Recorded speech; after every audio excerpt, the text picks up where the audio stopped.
Alright, without further delay, I'm here. Gonna get this started. Just gonna get this going. Get what? Well, I was almost ready. Almost ready. The only thing I'm not ready for is that I meant to. At the beginning of this, I always like to open up by seeing where our progress is, seeing where we left off, being able to get a kind of understanding of where I'm at and what I'm looking at, and I need to apparently be a lot, honestly, probably a lot chiller on myself. I was having one of those art moments. I was having one of those art moments in the last couple weeks in which I kept on looking at my work, and I'm sure it is there, and I'm valid for it in the sense of I see it, and I see it, and it bugs me. But it's really not as bad as I think it is. Is an element where her face kind of does something weird about there. So we're going to get into it. I'm going to be ever so slightly tweaking it every single stream because it drives me crazy. Because where it ends is actually exactly where I want it. What's funny is I feel like where it ended last time is where I wanted it. Now where it ends this time is even more where I wanted it than where it was before. But I know I picked up on some stuff that I'm going to be applying now, which will help hopefully make it a little bit more consistent and help work on that a little bit faster. So without any more delay, welcome to the stream, everyone. I'm your host, Isaac MCCanary, and we're listening to something I need to turn down probably a little bit, even though I like it a lot. I love this mix. I do love this mix. It is quite good. I did not mean to make it that loud. Not mean to make it that loud. It was an accident. It is not supposed to be loud. In fact, this specific mix is not supposed to be loud. It is absolutely probably absolutely probably. It is absolutely my favorite mix I've ever heard. JT does fantastic work. I just love its vibe. It's really good. What we're gonna do is hopefully we're gonna warm up. And the way we're gonna warm up is we're gonna focus on fixing this, hopefully. And I just want to get a little bit just more consistent with some of it. Hopefully in the future I can get using this kind of technique, I can get a little bit better at preventing kind of that face warping that I have going on. It's not necessarily something I'm meaning to have happen. No blue. No blue. Want any blue. Only want to look back. This goes to show that even in animation, while it is good to try to like have a little bit of personality and motion in a scene. And while it does help my kind of particular style to be able to have a little bit more change over time, every little bit that you add to an animation does make a difference. It does. Every little change does change something. Good or not. And those changes matter. So the goal is to kind of polish up a little bit. We're going to focus on polishing, warming up a little bit. Then we're going to be getting back onto progress. Hopefully. One of the things I want to get a little bit better at is my patience with, obviously, probably myself when it comes to this, but like just my patience to be able to like actually get in there and do the polish work. I feel like it's really frustrating sometimes to be working on a piece and being like, I just want to keep working on what I want to keep making progress. I want to keep doing the part that makes the most progress. And I think sometimes it's hard to remember that if something kind of breaks, if something kind of goes wrong, if things as it kind of shows here with animation, if you kind of notice that something has happened, if you notice that something is no longer has worked or is working for whatever reason, or if something was changed at some point and you were kind of just going with the flow, and you noticed later that actually it was causing problems. It's easy to let those things build up over time. And really, whilst it is frustrating and valid to be like, man, why does it have to happen like that? It's still probably the right thing to do, is to be willing to be patient with yourself when stuff like that happens and just be like, okay, I guess I gotta fix it. You know, because stuff happens. Stuff happens. Oftentimes, stuff like that happening is not on purpose and it's not something you're paying attention to. You're not thinking, oh, you're not thinking about, oh, like I wasn't thinking that it was changing anything. Of course not. You knew it would change something.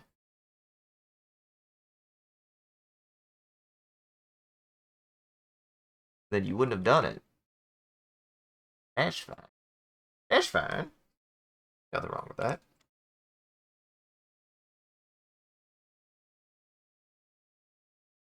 What I'm trying to do now a little bit is find a little bit of a better margin of error. Be able to be like, keep it consistent. Keep it consistent.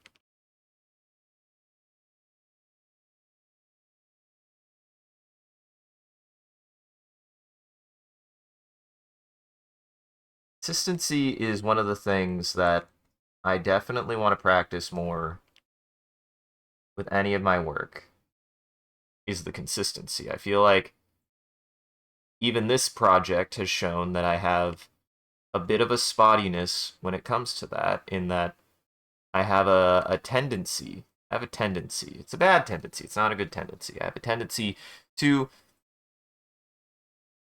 have spurts of like really, really good consistency, and then it's not it's not bad. It's not me suddenly becoming bad at something. I just have times where I kind of struggle with that consistency a little bit. Like right there, it jumped.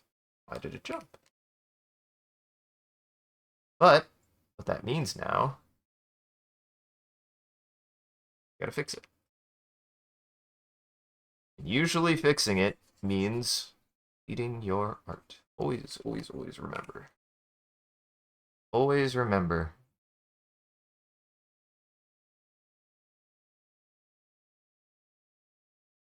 That's much better. Sometimes you do have to go in there and be willing to be like, nope, it wasn't right. I just got to do it again. It's always nice when you can do something on the first try, and that's great and all, but if you are learning a process, like I am, it's going to be normal to have to be like, well, did not. You didn't. Sometimes you don't. Sometimes you don't get it on the first go around.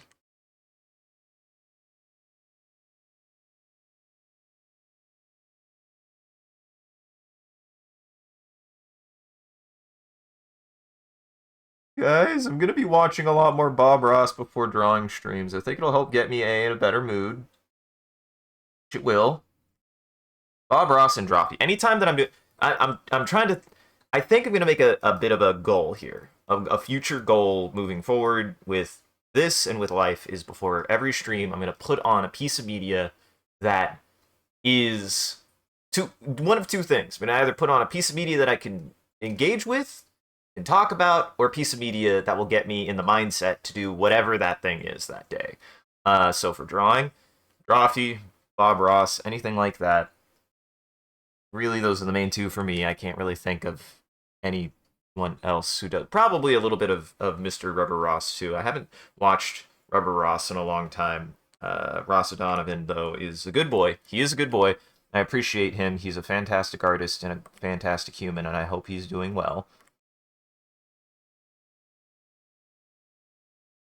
Because obviously this gets me in a better mood, and I think being able to watch art before I do art helps put me in the mindset to be able to like kind of observe and watch and see what other people do with their art.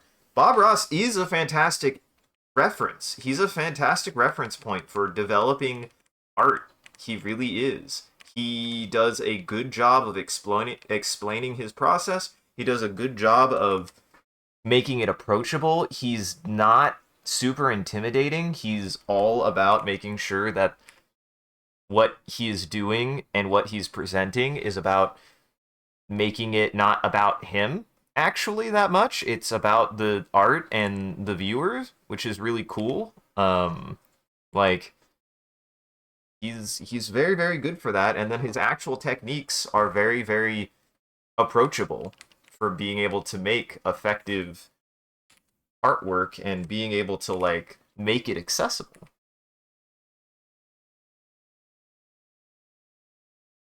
Which, if there's any way I can provide to that, if there's any way I can provide to that accessibility, I would absolutely love to. The biggest thing to remember though is that that is still something that art accessibility is less about me telling you how to draw, me telling you what you need to draw, because I can always attempt to give pointers where I can, but it's always important to remember that a part of that is a little bit of self-input. You And that's not an insult. That's not saying quote unquote get good. That's saying like if you're getting into art and developing art and figuring out your thing, you're figuring out your thing. And it's your thing, no matter what.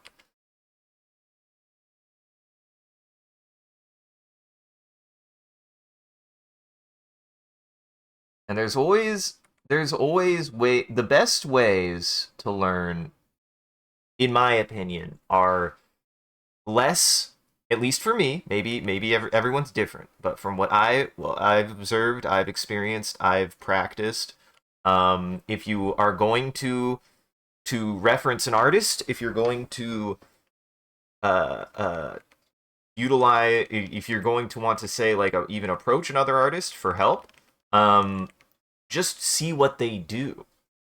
Kind of observe, be training your observation, be training your ability to observe, because I pretty much can guarantee you, any time I have been asked, and I've been asked more recently, and it is actually a very tough question. It's not a question that is easy to answer. Is how do you do X? How do you do Y? Well, I can try to explain it, I guess, but sometimes it is okay to be willing to like look at someone's art and then try it yourself. Like kind of see, kind of like notice and observe and study how somebody makes a line, makes a shape, and imitate it. It's okay. There is something that I think a lot of people who make art do kind of understand more as they go on, is that they needed that help of observation and being able to kind of mimic what somebody already succeeded at doing to be able to develop their own skill. And mimicry is not the same as copying. When I say mimicry, it means mimicry. It means, okay, I see how they drew a hand. I'm going to try drawing a hand that way until it fits, until I'm happy or satisfied with the way that the hand is coming out.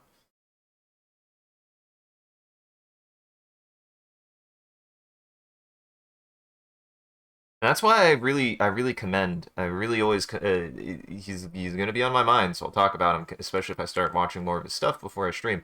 I really commend his effort in making it clear that like he's not just telling you how to do something. He is doing his best to explain it, but he's also making it clear that he's showing you. And showing and observing how somebody does something is a huge thing that helps someone learn how to do anything.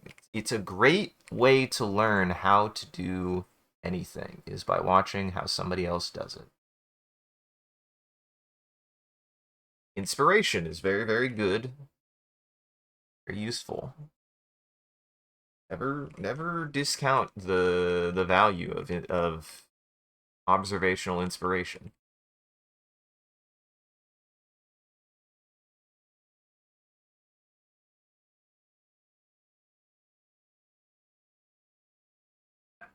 Honestly, the face doesn't even get that bad until like way later, so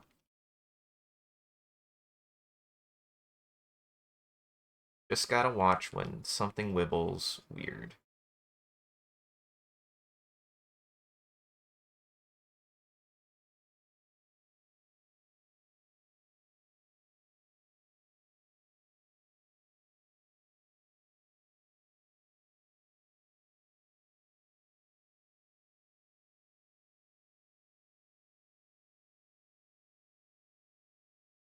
And this is one of the struggles of animation, is when you run into these kind of situations where you're like, God.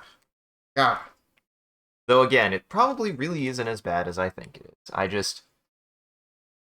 I see it. You notice it. When you're staring at your work for long periods of time, one of two things happens. One of two things happen at the same time. You stare at it long enough and you stop seeing the things you're making as a mistake, and then you later start seeing all the mistakes you are making the entire time. That happens. That totally happens. I would not be surprised. How many times I've kind of zoned out and didn't realize I was making mistakes until later. But an important thing to remember is that that is a mindset. It is a bit of a mindset. You know, you're making if you've realized, oh shit, I was making a mistake. Oh shit, there was a mistake being made. You can you there is no time too late if you've realized that a mistake was happening.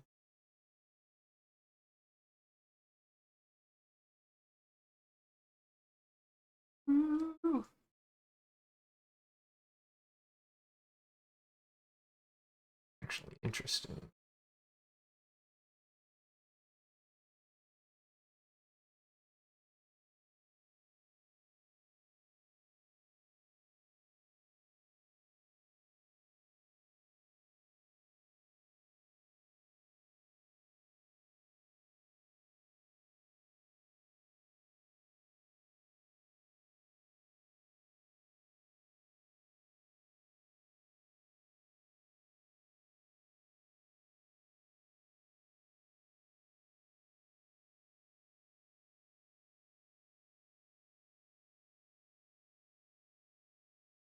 Realize.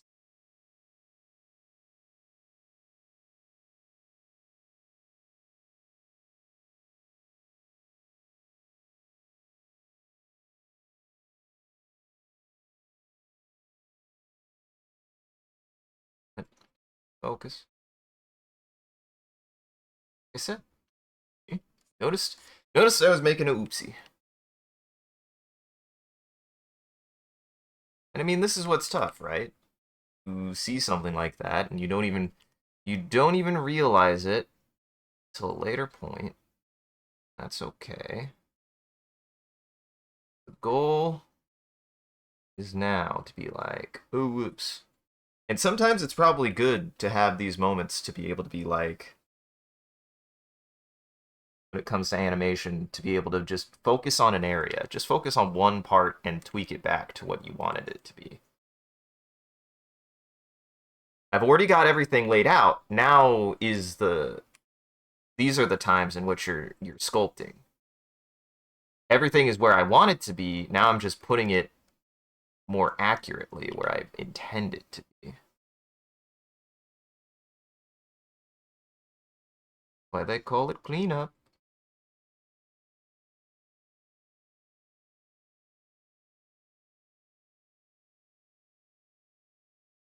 Why it's cleanup.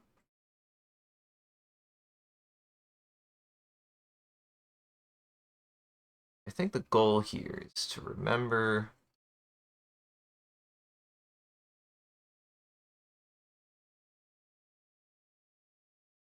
Exactly.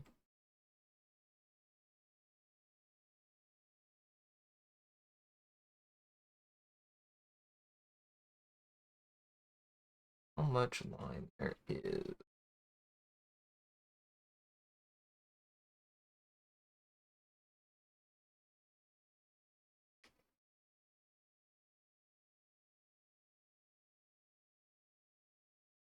I do think Animate sometimes gets a little bit Adobe Animate gets a little bit overzealous sometimes. I think it tries to make corrections or it tries to prevent me from doing certain things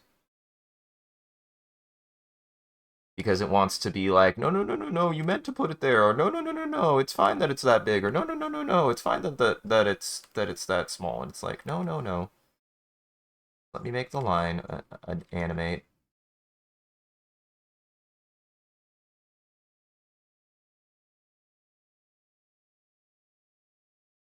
I am trying to be a lot more observant.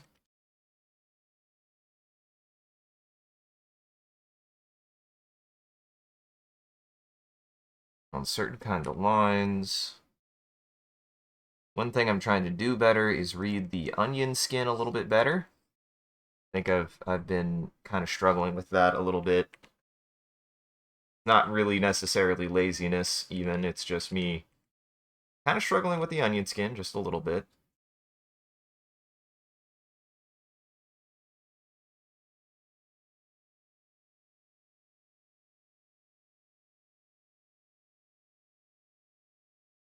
That's helpful.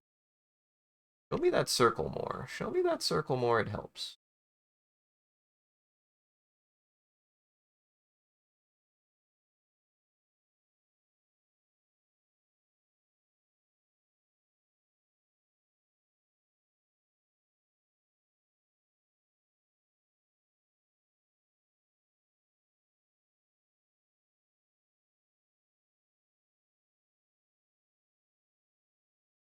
This is where I need to keep that on because I didn't realize I had thinned it out that much.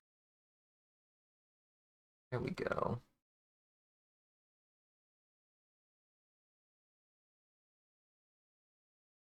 Always remember, the first step to this is a piece of advice that I got actually from my time cooking from my good friend David, who I will probably be hanging out with later. We couldn't hang out Tuesday because I was at a concert. Um, the real thing important, the real thing important, the real important thing to remember whenever you're doing anything, this applies to so many more skill sets than just cooking, even drawing. Um, Always remember it's smooth first, then speed. If you're one like sometimes it's good to just take a step back. Just take a step back. It's okay to take a step back when you're learning any skill, and assess like how you're doing it and focus more on the precision rather than how quickly you are doing it. And the reason why is because if you can perfect the motion, the muscle memory of getting an activity or an action done down consistently, you will get faster at it. But you can't get faster at something if you don't let yourself learn, let your body learn the kind of actions it needs to take to be able to accomplish it. And that's why it's really important it is still important to slow down. It's important to slow down. It's how you build the ability to make very, very quick inputs and adjustments to things.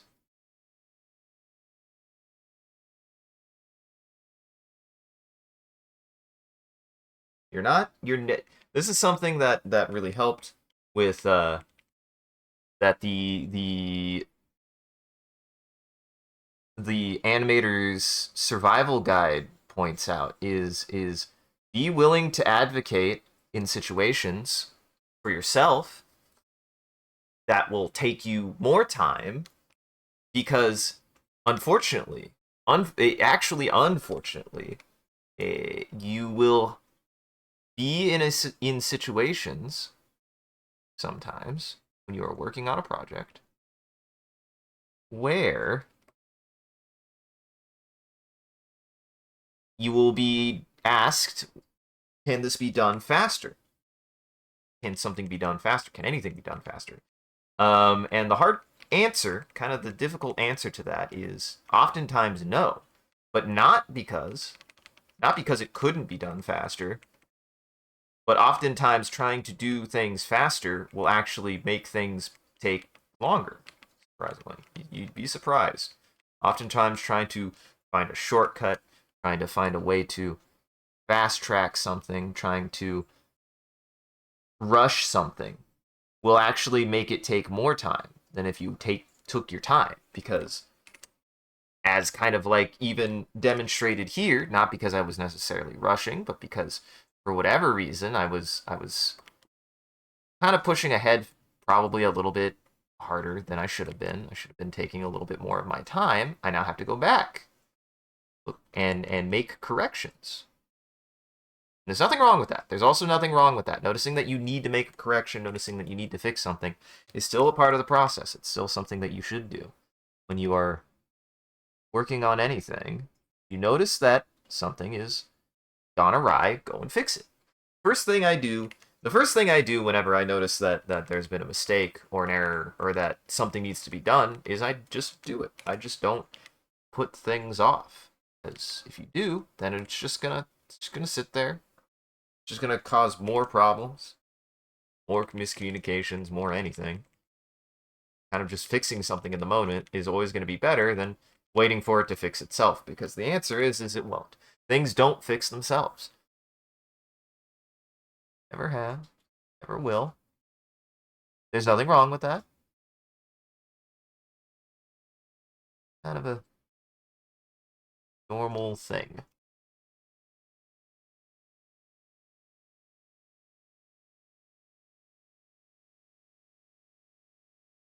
This is why I like being able to warm up this way. It's nice. Then it allows me to get that get really in there and start kind of polishing the parts I've already seen. If I need to really make some major changes or fixes, it helps warm me up a little bit, gets me prepared for the rest of the project.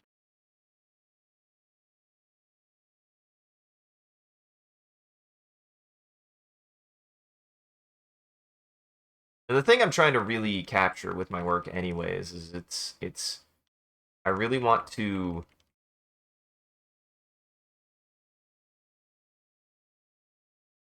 be sure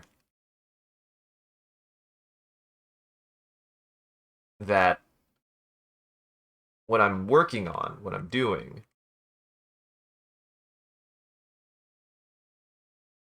like it's fine to have a little bit. It's a fine to have a little bit of that change, right? It's a little bit of wibbliness isn't bad, but I got to be willing to really also hone and understand when to use that and not just use it as an excuse. It's also could easily fall into being just kind of an excuse to be like, well, I wasn't looking for perfection. No. What you want to land on is an acceptable amount. You want an acceptable amount of perfection. I want personally, I want a goal for myself in any given project is what I would call an acceptable amount of perfection. And what acceptable amounts of perfection are is exactly what it sounds like. I'm not looking to make the most perfect thing, but also not excuse an error and be willing to at least adjust it to a more, if an error is major enough to resolve that error. Because leaving in errors just because they'd be work is not an acceptable reason to not fix an error. Now that's, but at the same time, being willing to say, I can't perfectly fix everything. You can't. You cannot perfectly fix everything in a project, in anything. You will have some. You'll have some parts of it that are going to be a little bit messy. which I want. I do like the messiness, but I want I want the good messiness. I want the messiness that adds character and personality to a piece. And that's why, for me, that's why I would qualify what I'm trying to go for is an acceptable amount of perfection. Because the texture of messiness can add a lot. It can, but it's still a tool. It's still something that you need to utilize. You can't just use it as an excuse to your quote unquote style. Messiness has to be as precise as anything else that you do. You have to make sure that it complements. It's easy to excuse, like anything, it's easy to excuse something that you do as, well, that's just what I do. It's an easy thing to do. It's okay to do the easy thing. Just also realize that it is easy to say, like, oh, that's just me. It's also good to be able to be able to recognize that and be able to be like, well, it doesn't, never has to be. Not a bad way either.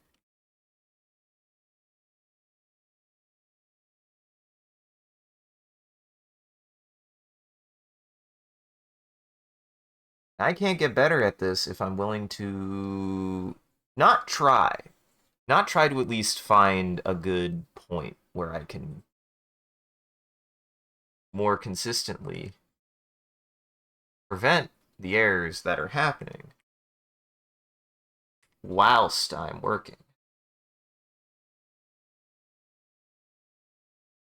And that's a tough goal. It is actually genuinely a tough goal.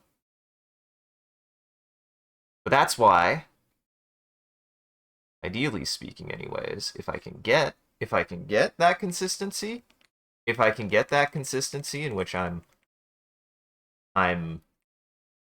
preventing those errors, then that's good.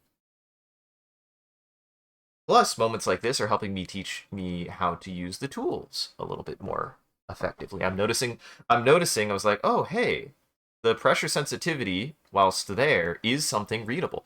For a while there, I actually really wasn't reading how my pressure pen was working. I was just kind of like, okay, it was a little bit thin there, and then it goes thins out. It just whatever. I wasn't really observing how I was using the pressure sensitivity. I was just kind of going. And now that I'm noticing it, I'm like, oh shoot, I gotta make sure. Watch actually where that little dot goes. And that's why this is important for me to say this the way that I'm doing it, is to be able to describe to you what I'm noticing. Unlike Bob Ross, in a certain sense, I want to be able to maintain that if you're watching this, if you're trying to practice your art, your craft, whatever, at the same time, I want to show what I'm noticing I am doing and then explain how I'm fixing it. Because for me, I can always show and tell, like, oh, yes, this is kind of how I'm doing it. I'm using this brush, I'm using this color to try to make this effect. But if there's anything that I'm also willing to show is how I'm learning to overcome the things that I'm being faced with, the kind of challenges of any given piece, because every piece is a little bit different with different challenges. This piece alone has different challenges every single day. Sometimes just how it goes. That's just sometimes how it goes, right? Like sometimes every day is just a little different kind of set of challenges. Always remember that that's okay. Having challenges doesn't mean that you did something wrong.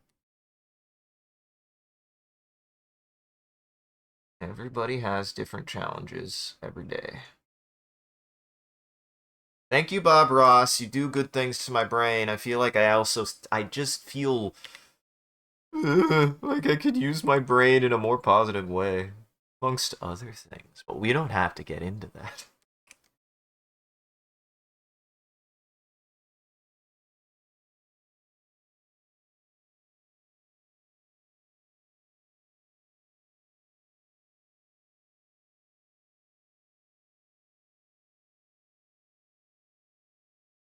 I see.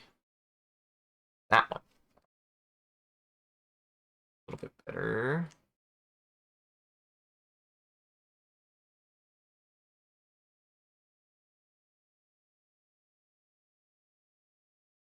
Just actually be willing to really read better those kinds of inputs. Just being better reading those inputs. And the main thing I need to do is, even if the let's say the thickness changes, the biggest thing I want to keep consistent is just where the lines are proportioned and where they're lying. That is something that I'm trying to really focus on the most. Like, it's okay if there's a little... I like the wobbliness. I do like the wobbliness. I like that, but it means that the lines actually have to remain in the right spots.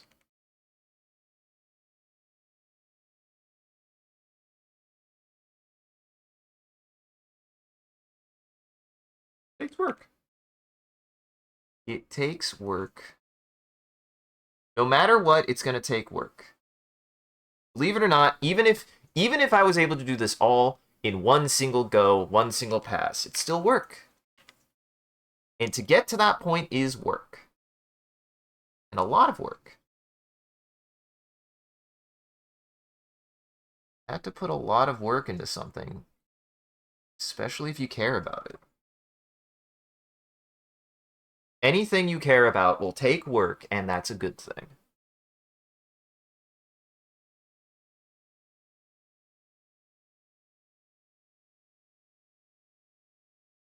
You know?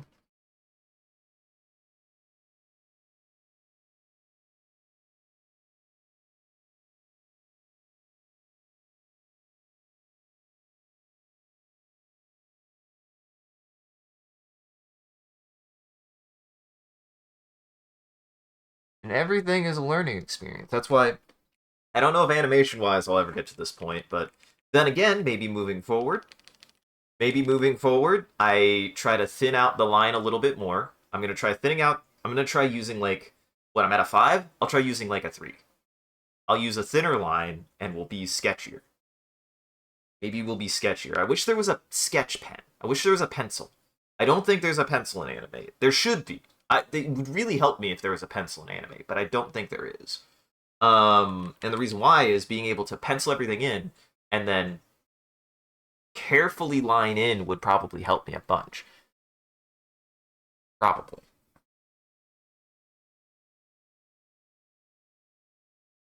So honestly, what I might do in the future as well is be willing to do...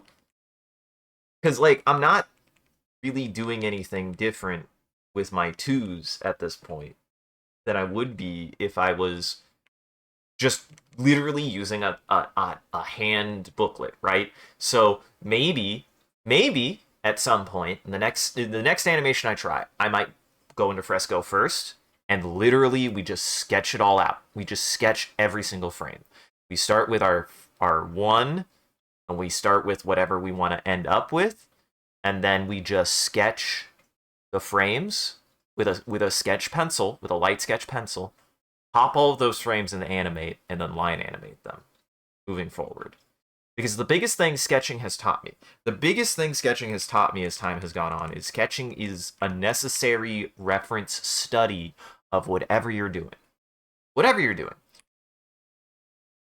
Sketchiness is supposed to be sloppy and messy and light for a reason. It gives your brain the ability to kind of just roughly understand something before you try to make really precise, really exact inputs. Gives you the opportunity to really process what kind of thing you're trying to do, what kind of thing you're trying to make. Also, squint your eyes. I don't know why. Art secret that is always weird that I forget that works. Squint your eyes when you draw, when you do any art. It's so weird. I don't understand it. I personally don't understand the phenomenon of squint your eyes, you'll see things you don't see. Or turn it upside down, you'll see things you don't normally see. It's just a weird thing. It makes no sense to me. I don't actually understand the logic but surely enough, whenever you squint your eyes, you will see things that you didn't see before. Oftentimes, I always hear that it's the best for shading. It's better for shading to squint your eyes. Um, why? I honestly do not understand why squinting helps so much, especially with shading. But it does. It does. Very weird. Makes no sense. Couldn't tell you.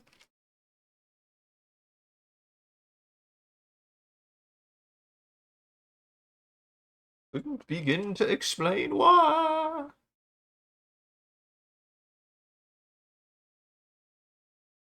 Like you'll see where your darks are too dark and your lights are too light. It's just a very strange phenomenon that I cannot begin to understand why.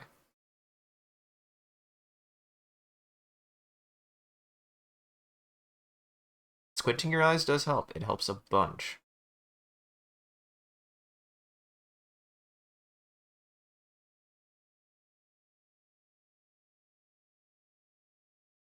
And again, also always be hey guys. Hey guys. Listen, I'm just saying this because I heard Bob Ross say it. And I agree with him.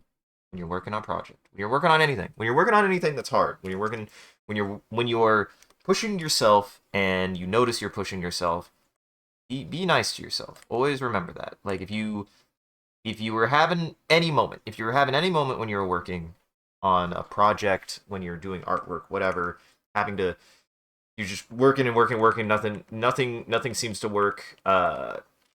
You know, you might have to restart, might have to try something different. Be nice to yourself. Always be kind to yourself when you're working because you're working hard.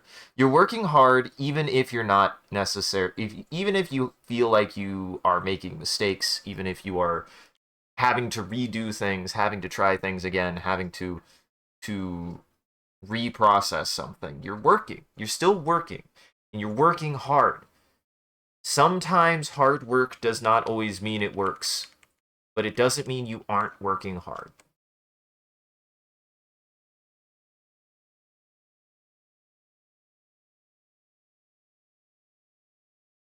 You know, so always be able to remember that you know you're always doing your best. You're always doing your best if you're doing your best.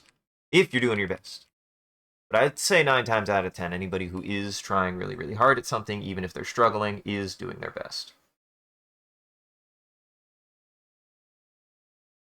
Struggling means you're trying. That's a good thing.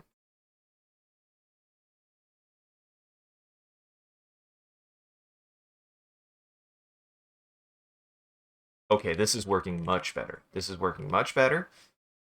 I'm doing much better at keeping those lines a lot more consistent. I'm making pretty good progress too. I'm about halfway through through fixing this. The good news is also is this should over time take less time to do. That's why I'm down to just say pretty much every stream I'm going to go back and revisit and see the parts that ended up moving that shouldn't and just go and focus on like one part. Just one part for like an hour. And that'll help polish just that part. And I this is a bit of test of my attention span. I'll admit, anybody and everybody out there who struggle with attention span, ADHD, whatever, uh, whatever being anything else that would affect your ability to focus on something, uh, you know, it's a challenge. It's a challenge. I'm very, very, very, very, very, very, very, very much in the camp of easily distracted by different parts. I'm having to fight myself looking at the nose right now and being like, oh, the nose morphed. I gotta fix the nose now. Nope. Today we're focusing on one thing. That's how I keep myself focused. Is I say there's one thing I'm gonna focus on, and then that is the thing I do. That is the thing that helps me the most to keep me focused on something. I'm not saying that'll fix your problems. I'm not saying I have the same problems as you, but I am saying that is something that helps me. And if it helps you, I hope it helps you too. Fuck, Bob Ross has infected my brain. Keep on saying these affirmations. That son of a bitch. I'm supposed to be the funny, silly guy on the internet making all the poop and piss jokes. Bob Ross is making me say nice things. Fuck. I have to level it out a little bit. I gotta say a couple more swears.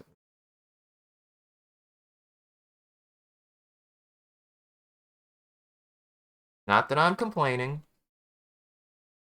He truly is someone good.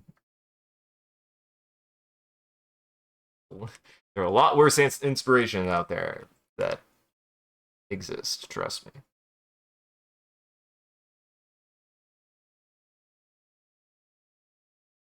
And if you're tired of me talking about Bob Ross, give me a few weeks. I'll focus on something else. But then again, why would you get tired of me talking about Bob Ross? Why would anybody get tired of anyone talking about Bob Ross?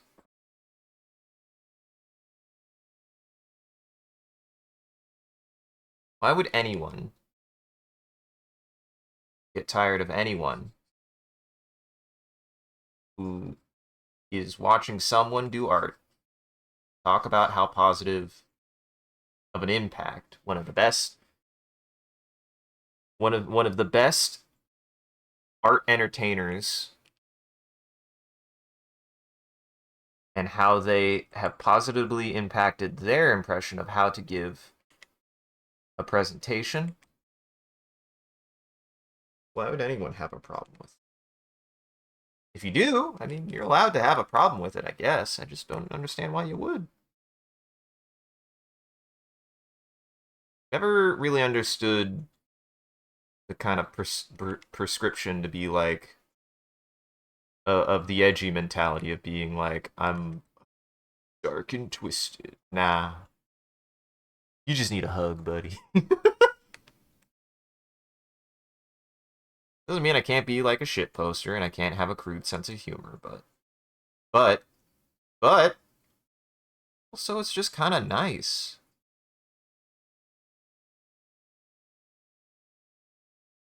Ain't enough. There's a deficit of kindness in the world already, and I'm not gonna add to it. Or rather, the opposite. I am gonna add to the kindness in the world since there's a deficit of it. Albeit, uh, uh, you know, I'll be who I am. I'll be a dork, goober, who likes to say crass things and mean it in in much more wholesome ways. I like to bring a wholesome kind of crassness to the function. That's what I like to provide. That's what I like to give.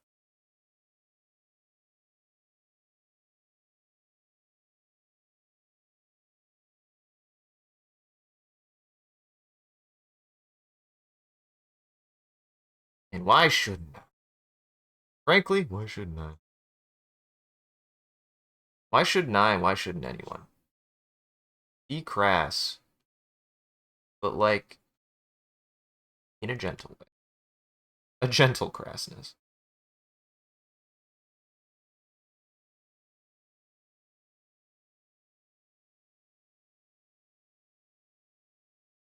Much better.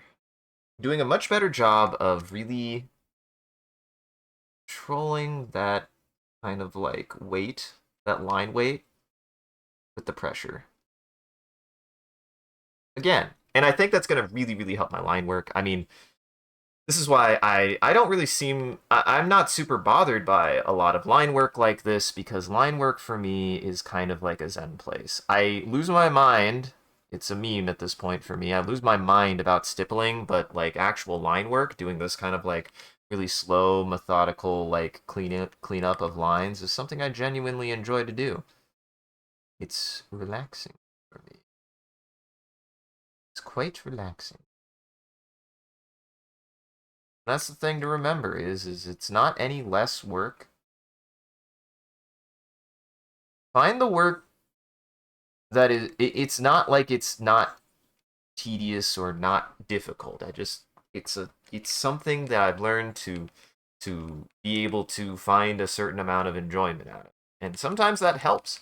sometimes that can be a helpful thing when it comes to anything. Like, embrace the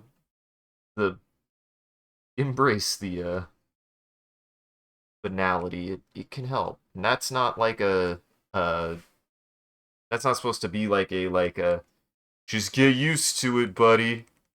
No, like sometimes it's nice to just have a task that is a little bit easy to do and a little bit relaxing. Doesn't require you to like really stress or strain yourself over it. It's nice to have stuff like that.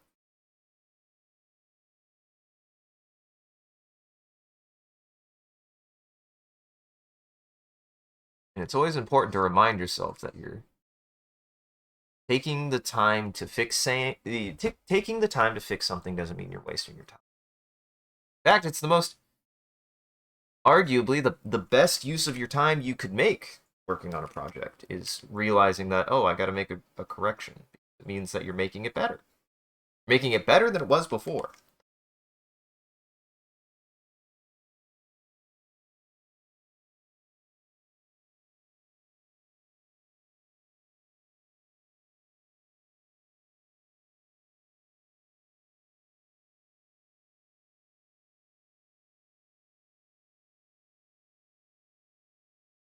And it's never you're never doing something wrong by fixing something.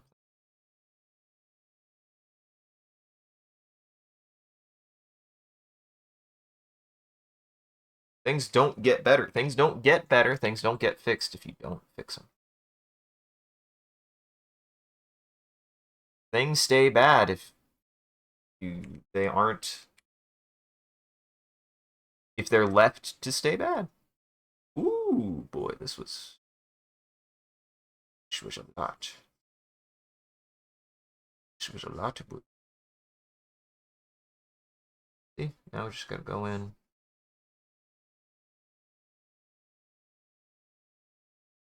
Delete your art. Delete your art. Can't fix things if you're not willing to admit that you made a mistake.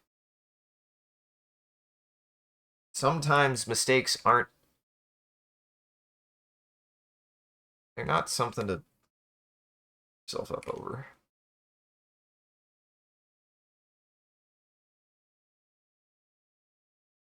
There we go. Much better.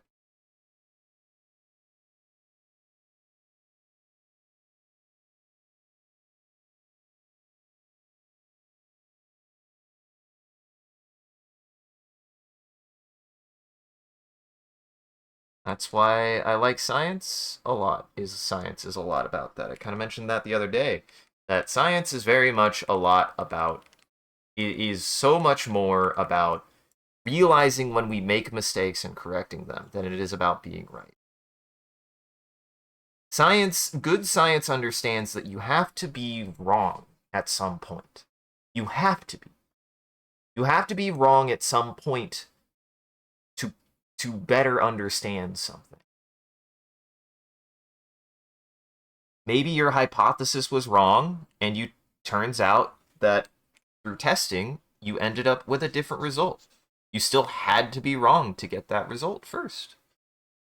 You had to be incorrect. That's okay.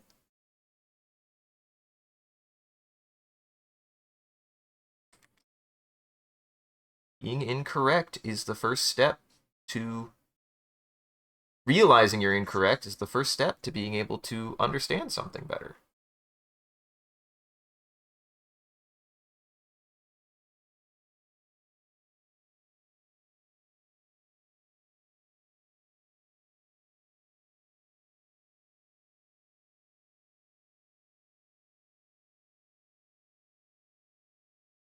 Realize that oops.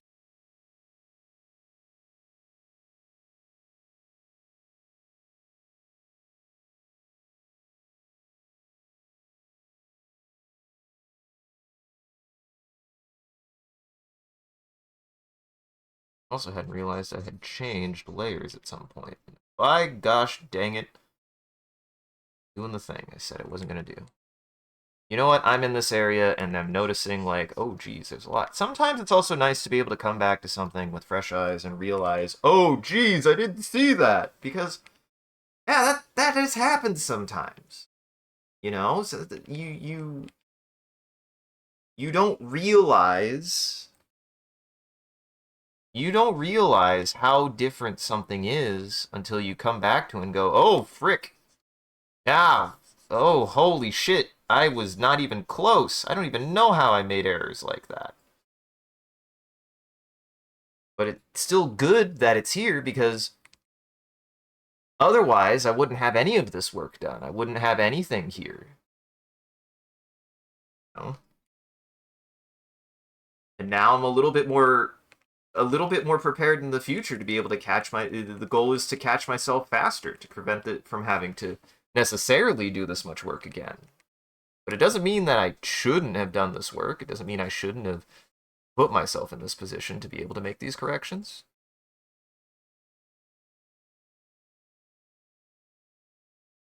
All a part of the process.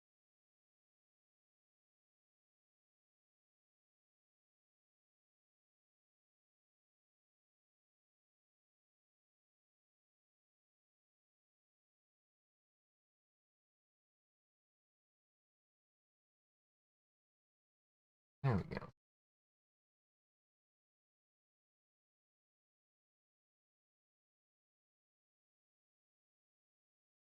Thank you, JT Sex Kick, for the best mix ever made.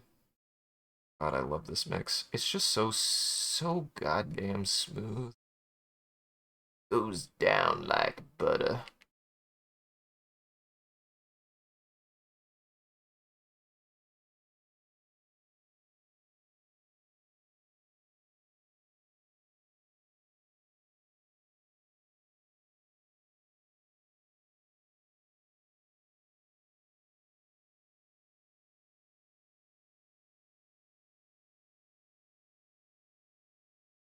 Gotta be willing to kind of like mix up how I hold my arm. I'm noticing I'm getting.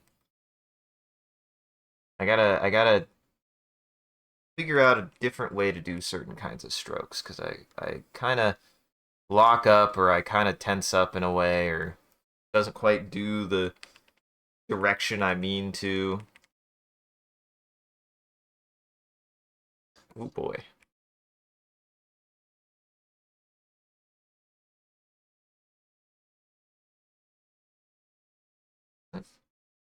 Complete your work. Be willing to do it. Do things. Focus on what I need to focus on, and if I see a big enough error, just fucking fix it. Just fix it. If I see something that's big enough, I just need to correct it. I have to redraw that anyways. I have to redraw that anyways. Might as well just fix it.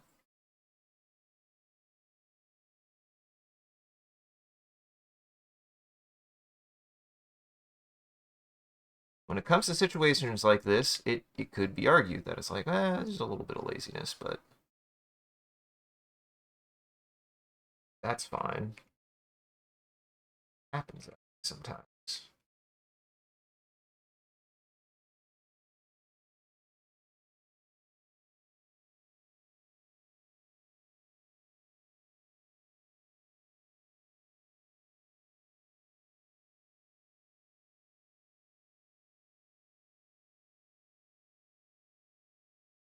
Almost fixed it all the way.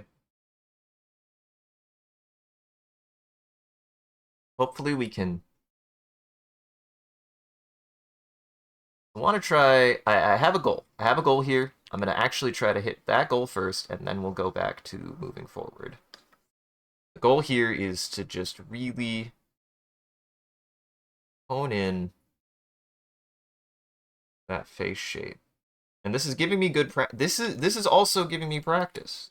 Remember, since I'm spending a lot of time drawing and drawing and drawing, same thing over and over again, as animation is. As animation is a lot of time spent drawing the same thing over and over again. It means that I'm getting better practice at consistency at drawing that thing. So no matter what, this is progress. This is progress for me. Learning more, understanding more. practicing. And it means that it will make for a better animation in the end. It will be a better animation because of this. And that's what I ultimately want. I want the best animation I can do.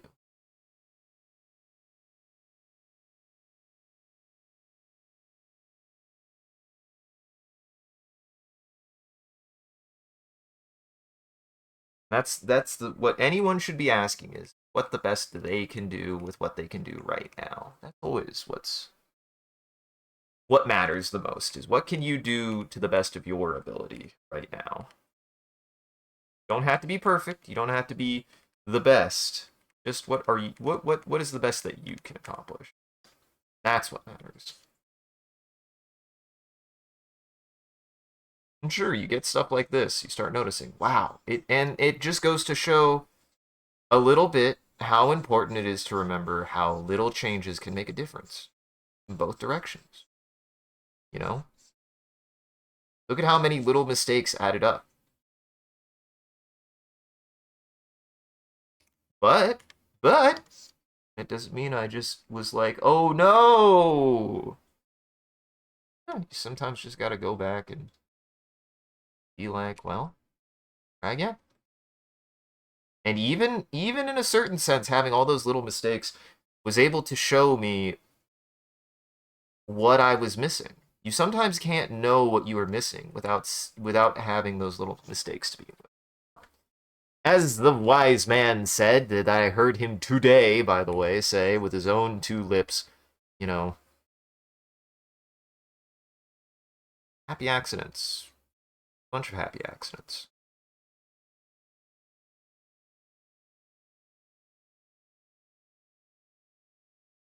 A lot of his work, I would say, a lot of his work really hinges on understanding that, you know, the character and personality of his pieces can come into a lot of how he utilizes a stroke, a placement of medium in a specific way that if it's not a mistake, it's not a mistake if you do unless you do nothing about it. So much of his work really hinges on the idea that his work, Bob Ross's work, works because he's willing to work with whatever he puts on the canvas. It doesn't become a mistake unless he lets it stay a mistake. You know? A mistake can only stay a mistake if you keep it a mistake, if that makes sense. If you actually utilize it, or if you use it as anything, as a learning device, as something that you can manipulate into something that is not a mistake, then it never was a mistake to begin with. I'm very much in a better mood. I think it's safe to say that I've been in a better mood today than I have been in the last couple weeks, which is unfair. I want to say last couple weeks. The last couple weeks I've been in a much much better mood than I have been in the last couple weeks before that. You can really tell and you can really hear it. And I'm glad. I'm glad. I really do feel it. I feel like I've been doing much better. I feel like I've had a lot more improvement in my mood and my attitude for a couple of reasons. A couple of very good reasons. You know, I will admit it didn't help. I was overworking myself. I was working a lot. A lot. And I'm kind of noticing like, okay, I need to take a step back. I need to take a step back and see what I can safely cut that would help my mental health and help my production without just saying I'm not doing it anymore. The biggest things I need to keep are my art right now. I will keep drawing. I want an entire year, as close as best as I can, of getting drawing and animation. That's going to be a mainstay, no matter what. I would say without a reasonable doubt, I'm going to try to keep animating and keep drawing something that I do consistently for the foreseeable future. Because the only reason why I ever didn't before was because I was struggling. I was struggling with my confidence. I was struggling with my capacity to be able to say that I could keep doing art because for whatever reason I had hit some artist slump, some kind of artist slump. And then I did the easier thing. And that's okay if you're in a period of your life, you're in a period of your life where doing the hard thing is genuinely that hard. And for me, doing art was hard. Doing art became difficult to do if I couldn't be in the right quote unquote mood, right headspace to do it. That matters. That affects things. That totally affects things.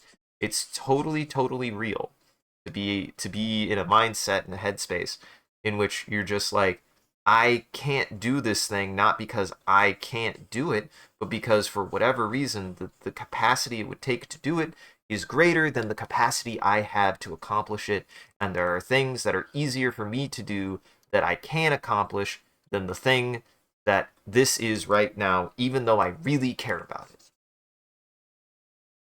And I had to process that. I had to process that for a very long time. I had to process and figure out that part of myself for a very long time. And I'm getting to the point now. I'm getting to the point now that I'm more confident in my work. I'm more confident in my understanding of when I get like that. And I got like that recently. And with pride and determination, I can say that if this helps anyone, that I stuck it out, and look, I feel like I'm making the corrections I need to be when I was in that period of mind space, and I'm doing better work now, and in improving it, and I got through it, and I'm still doing it. I didn't stop. I didn't stop doing what I was doing, even though I wasn't at 100%. It's okay to keep doing something when you're not at 100%. It's totally okay. You know, you're not at 100% to do something. It's tough. It's really tough. I get that. No buts either. Like, I totally understand that. You know, being at 100% can make a huge difference in how something goes. I've certainly had a lot of spikes in my productivity, in my a lot of spikes and fluctuations in my productivity and my, like, you know, behavior and my attitude and my capacity to accomplish things. And every time they've spiked up, I feel like I've gotten a little bit better at making sure that when I spiked up, that my dips down have never been as low as they were in the previous time that they dipped lower. And for being able to be productive as somebody who makes things, as an artist or whatever, is the best advice I could give to anybody who feels that, because I think it is a part of being able to make anything, is that struggle of, but what do I do when I'm not able to be at that high? Because you can't be. You cannot be at that emotional high all the time. It's not possible. It's very much not possible. And it's not a fault. It's not a fault of you or anyone. It's a very normal human thing to have. And what matters more,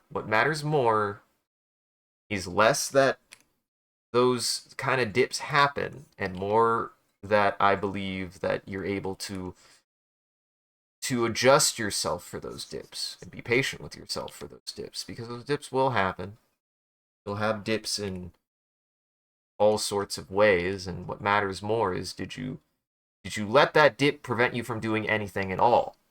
Just because you didn't do the best work you could ever do when you were in a dip does not mean you did no work. Doesn't mean you didn't do anything. Doesn't mean you were lazy or slacking, or as long as you kept trying. It is better you still made more progress than if you would had done the easy thing and not done anything at all. That's something worth appreciating, being proud of.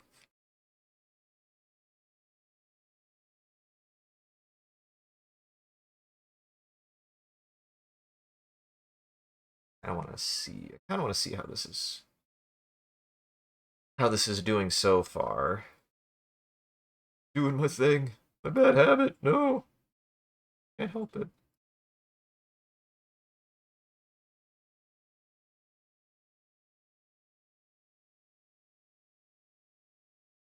Oh, that looks so much better already. Yeah, as soon as I get that face cleaned up, like,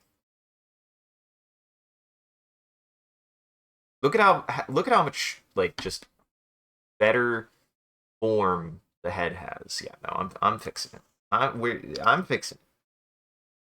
I'm taking the time. We're fixing it. We're almost done with it too. That's the other thing to remember is it's like don't it is difficult. It is hard as all hell. Stop looking at the don't look at the finish line. Don't look at the finish line. Look at where you're focus on getting to the finish line. Don't focus on where the finish line is. As long as you're making progress towards it, you'll get to the finish line. Always will.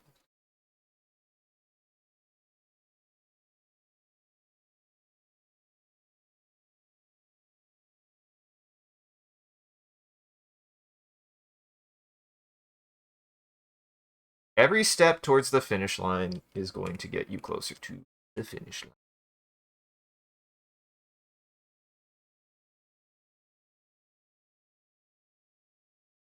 It's going to be interesting here is when things start moving, but I think the way that I'm handling this now, that won't be as bad as I think it is. Make sure.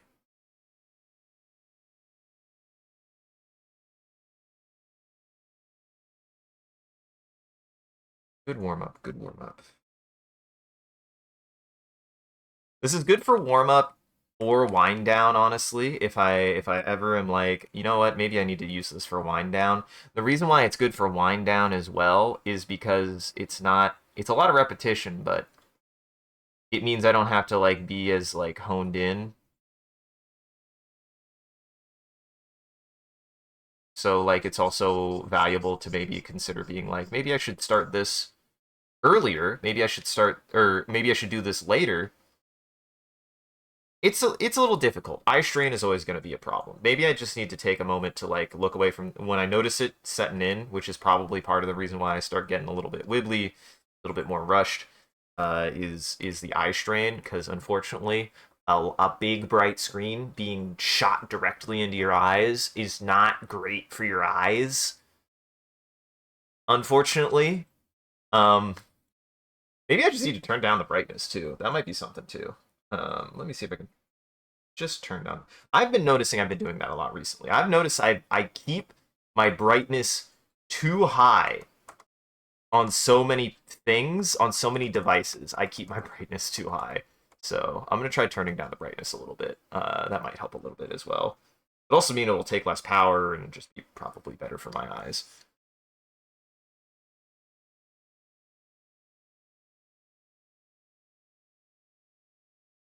Like I didn't realize I had the bright I didn't realize I had the brightness on my phone too high until one day I was hanging out with friends. I was hanging out with David and Aaron, and what the oh, I wanted to show her. I wanted to show her like something I was working on. I was like, "Hey, check out this." I think it was the animation actually. I was like, "Hey, check out the animation I'm working on." And because the animation has white background, it has white background. So I just remembered pulling up the animation and flipping the phone to her, and then just seeing the light of my screen light up her face and then see her squint her eyes like, oh god. I'm like, oh, I'm so sorry, I didn't mean to flashbang you.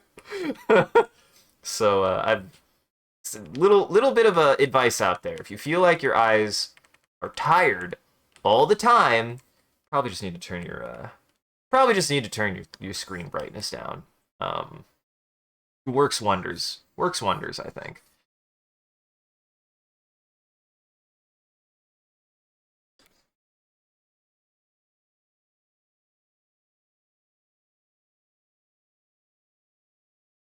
You also need to blink more. I've been told I do not blink enough. And that's not supposed to be a weird out that I'm like some kind of robot. Probably. Um, but like, no, I remember having an optometrist tell me that I don't blink enough. And I was like, that's a very weird thing to tell somebody, but it is important to know, I guess. I just don't think about the fact that I don't blink very much. I've had two very strange interactions with health professionals in their specialized fields of eyes and teeth. I've been told I need to blink more, and then flip side, the best compliment I've ever received is I produce a lot of saliva. That's only important for two kinds of people: my dentist and significant other.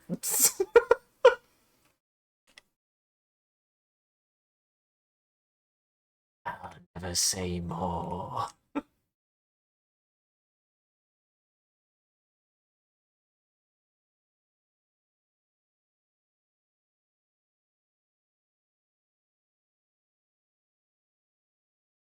But it's weird. I don't know. Apparently, those are body features that I have. So anytime I think about it, I'm like, oh shit, I probably haven't blinked enough today. Just weird thing to have to remind yourself. Ah, fuck, am I blinking enough? It happens. You know, bodies suck. The human body kind of sucks.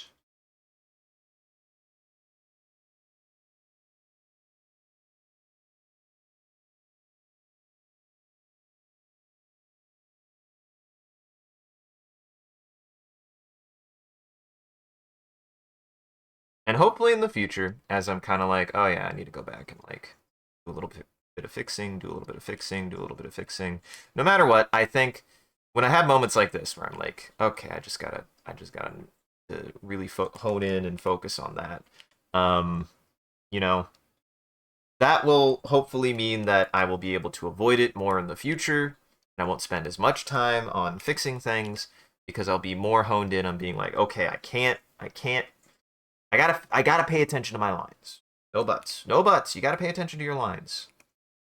The more I pay attention to my lines when I'm actively drawing them, the less I'll have to do this.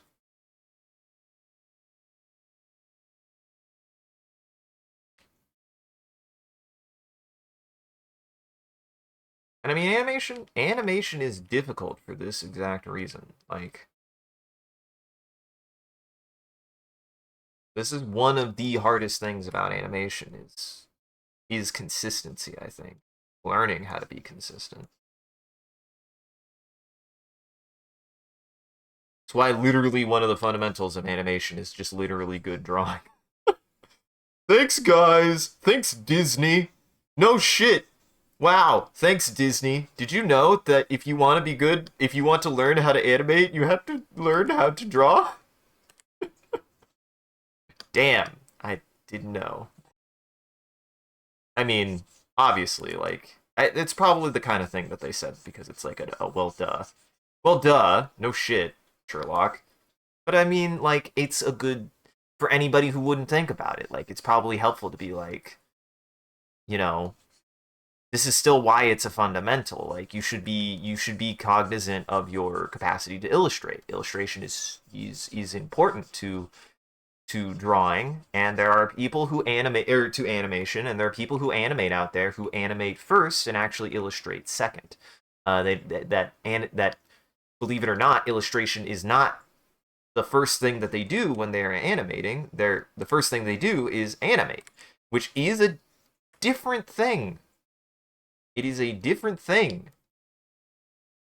Illustration is not the first part of animation for a reason. At the same time, it is something that is to be considered along with animation, not the center of animation. Because so much of animation is always going to be about capturing motion. It is about the communication of motion through illustration or through rigging or through anything.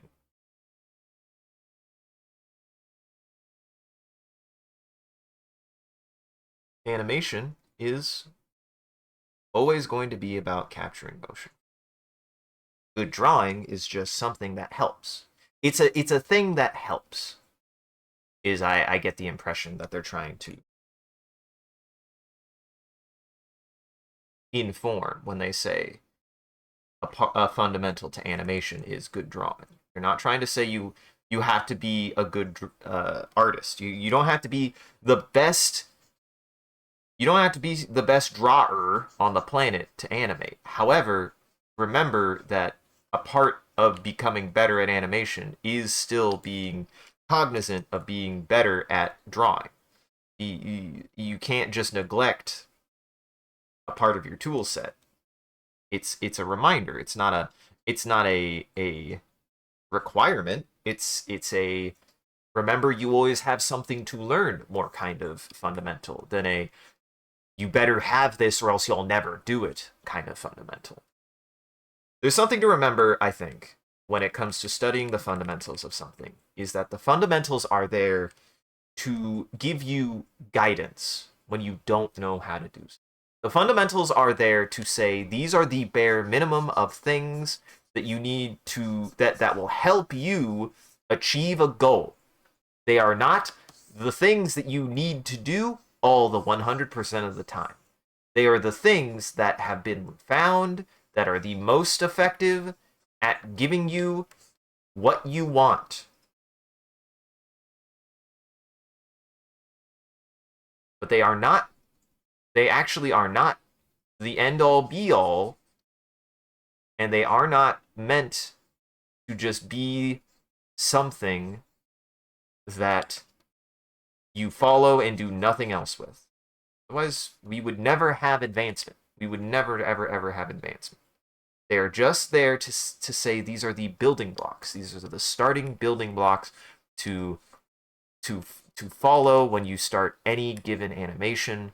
They are things that they are tools and parts of an animation that you should try to fall on as often as possible to if you are wanting your animation to work.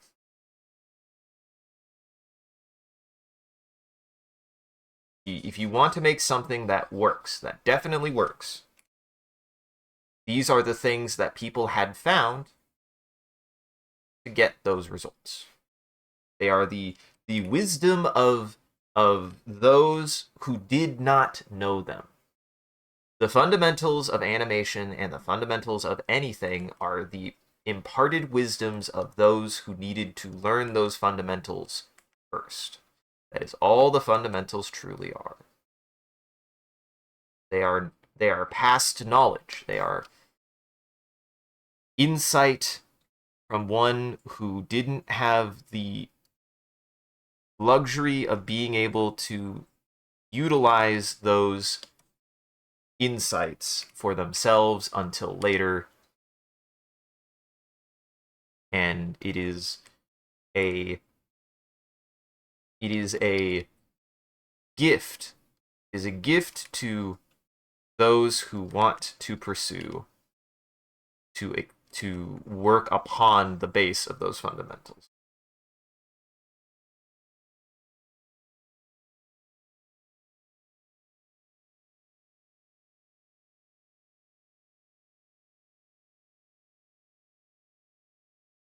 And I do think that probably good drawing is the worst fundamental in animation. It is kind of a get good. Which is not necessarily good. It's not necessarily good. Saying one of your fundamentals is just be good is not a good fundamental, because you don't need to be good at anything to be able to do anything. Really, it's only as much a fundamental as it is saying, and if you want your work to improve, improve it. Like, yeah, obviously. Well, maybe some people need to hear that though. Maybe that's why it's a fundamental too, also, is some people do need to hear that. They need to be told, hey, remember, if you want to get better at something, you gotta still keep working to get better at it. You can't slack. You can't just be like, I'm doing the thing. You gotta also work on yourself with it. That's why it's still important that if I'm going to continue animating at all, I need to continue doing my paleo art. I need to be continuing to do my illustration work. I need to be continuing to do sketch work and stuff like that. Because that work is going to inform my work in animation. Because also, flip side, my work in animation has informed the work that I do outside of animation. My animation work has immensely informed my illustration work. Absolutely, it has. Without a without a doubt.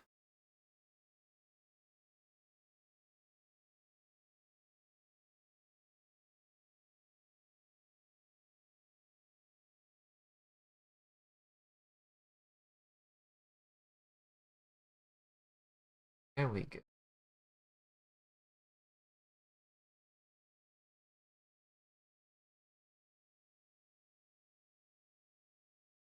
Perfect.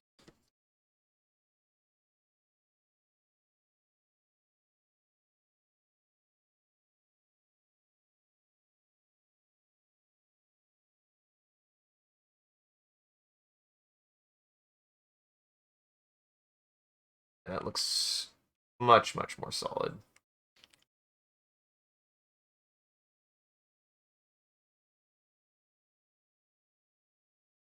And that's the thing is like I'm not looking to sand off every single bump, but like stuff like this where you see that much change, it's just like, yeah, no, I don't know what happened. That's also the other thing is it's okay to admit that you don't know what happened when you run into these situations where you're like, man, I don't know how it got like that. There's sometimes no way to know. If you knew that something was happening like this, pray tell, you probably would have done something about it sooner. In a certain sense, the reason why I'm doing this now the way that I'm doing it is because I realized a little bit too late and was like, I'll get to it next time. But it's always acceptable to say that as long as you actually follow through. Follow through is important for that kind of thing, right? Like, if you're gonna say, I'll get to it next time, then you actually have to get to it next time. Always remember, you're allowed to say, I'll get to it next time, as long as you get to it next time. If you don't get to it next time, then obviously, yeah, that's a problem.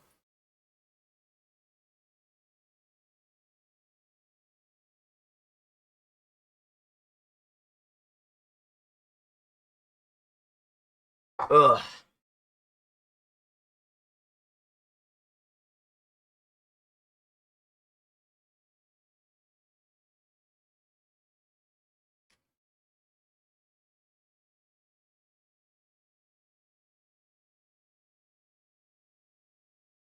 One thing at a time.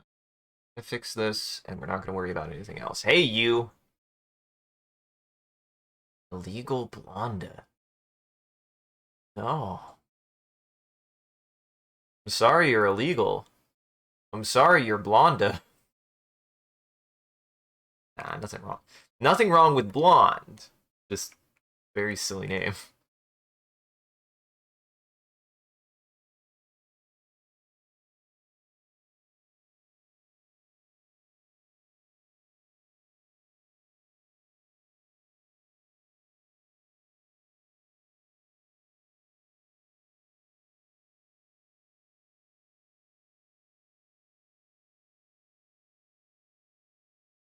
Just kind of also gotta remember like think of like woodworking, right? Like when you sand something down, it starts off rough. You just got to go a little bit at a time, especially if you're looking for a very specific finish.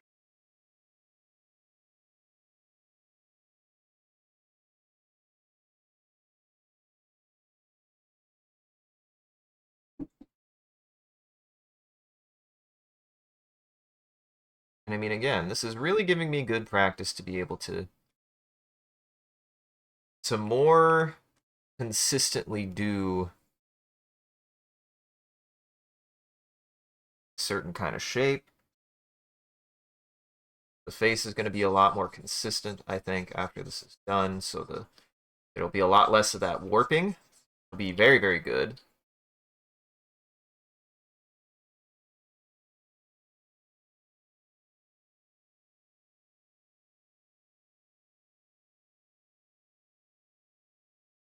Make a big difference. Make a big difference.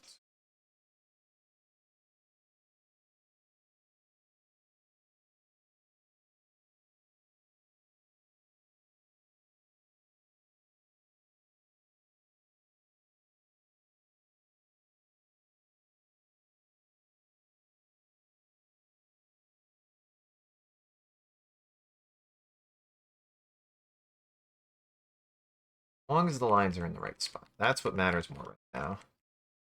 Changing width is not as much of a deal as how much the like lines like shift like that actually. When they shouldn't. She's not like doing anything with her face. She's not doing anything with her face. I don't want to do anything like that yet. And if I do, I want to like dedicate to it. Like it's not something I want to happen if she's not supposed to be really face at all. And she's not really supposed to be moving her face at all. Really isn't. Not like chewing. She's not like readjusting her jaws or anything. She's just looking at what she's doing.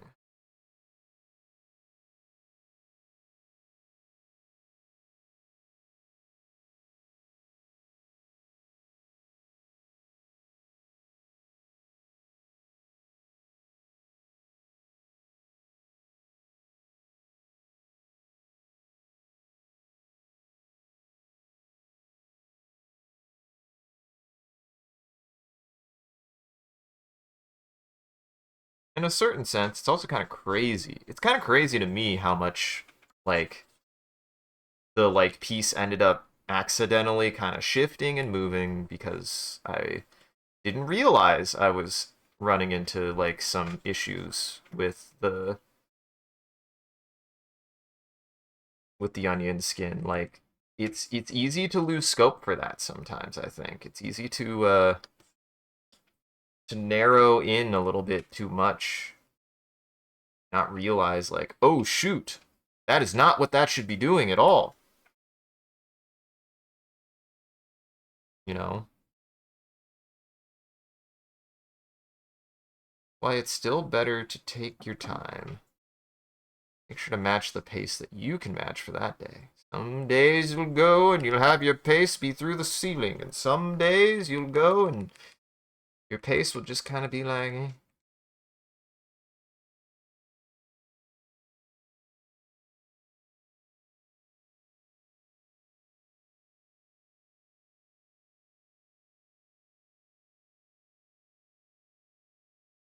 As long as I'm making progress, that's what matters.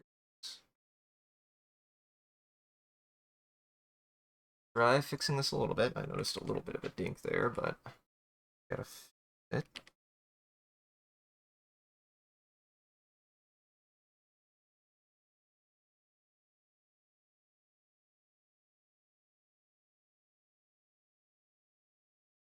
Just gotta use your eyes. Just use your eyeballs. Trust your eyeballs.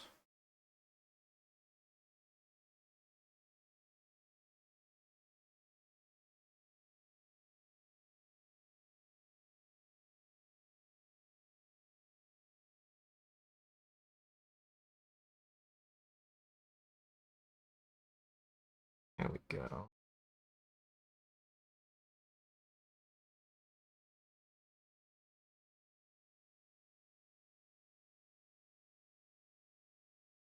And again, I feel like this is very much a testament of anything and anyone who's working on anything, like,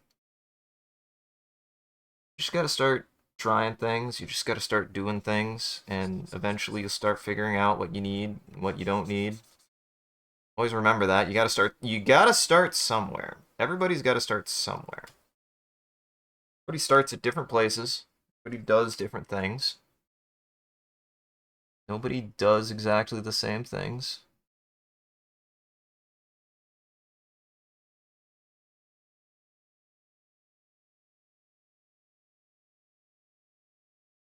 I am glad I'm getting into animation, and I hope I can continue doing it for a long time, no matter what. I think for me, this is probably the best way to do animation right now, both for growing myself and growing the things online that I do.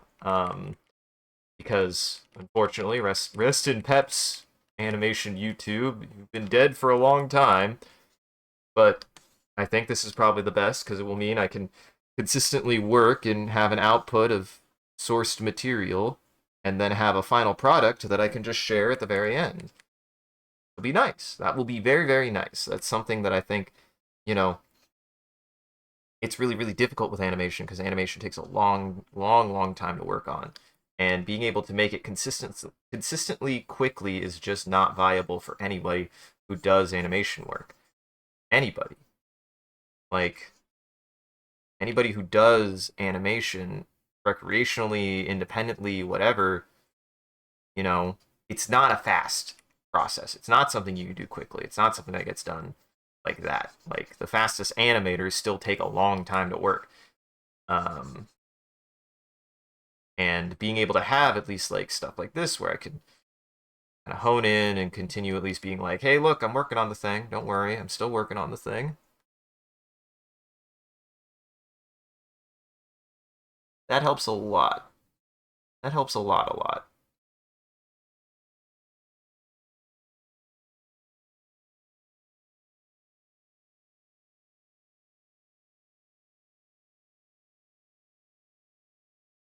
There we go.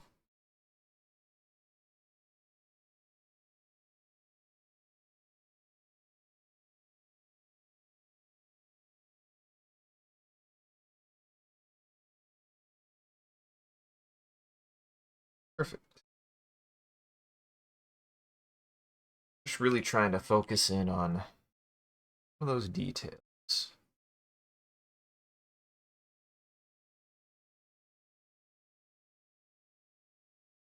There we go.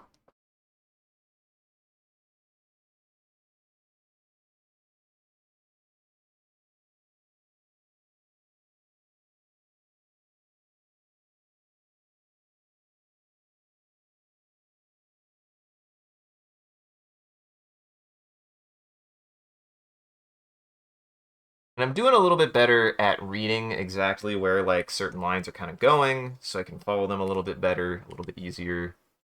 I think that helps a lot too. Hey. Oof, oof. I keep on like skipping ahead. I don't even realize sometimes that I've missed like a layer.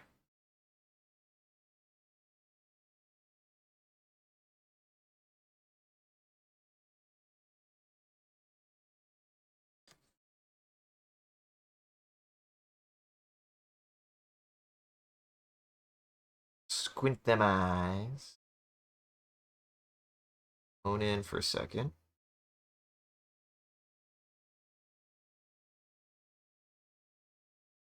Just be willing to take your time.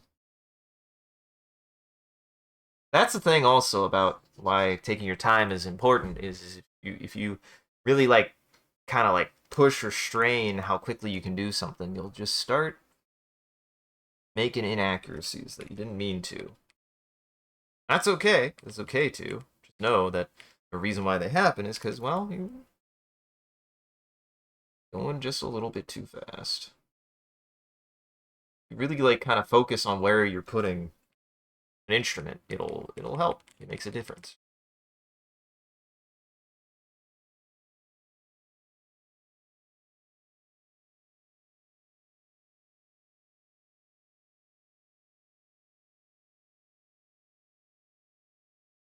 Always remember, even things that don't seem to matter do matter.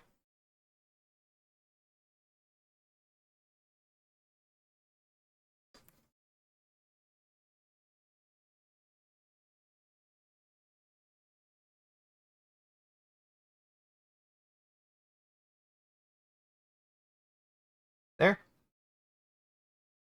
That. There. Here. Just kind of making it a habit at this point to just draw over that guideline. Draw it again. Draw it all the way through. A lot of consistency sometimes with animation and line work and stuff like that is to just have the follow through of being able to be like, well, if it's there, it's there. You just got to do it.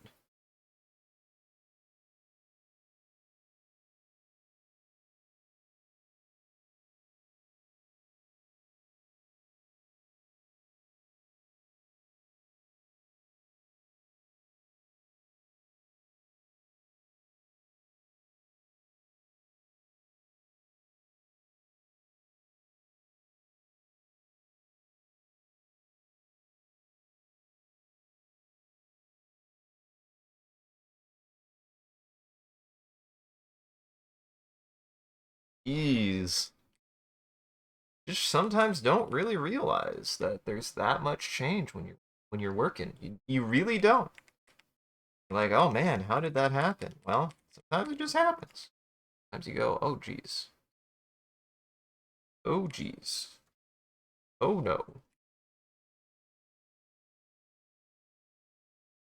Things get covered up. It's also particularly difficult. I know I struggle with this, as I'm always willing to admit, whenever you're working on a project, whenever you're working on something.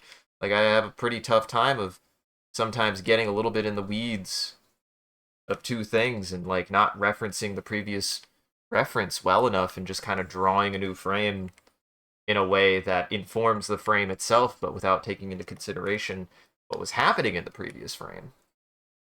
And I realized that in a certain sense, the current frame is perfectly fine on its own, but it actually does not operate on what the previous frame said, especially if things are holding still. Holding still can be very, very difficult sometimes. Because whilst there can be micro movements, there can be micro adjustments and everything like that. Like, they have to remain that if you're going to utilize them. If you're going to utilize small, tiny, tiny adjustments in motion of things like face and stuff, like it's still gotta stay that way. They've gotta stay small and minute and subtle. You can't get that subtlety if you let things warp too much. Which sometimes, when it comes to like say like, oh shoot, things keep on warping more than I intend to, that's just a another thing that you gotta practice, train out, something that you've gotta learn to adapt to. You gotta adapt to when you run into a problem. Very good. Oops.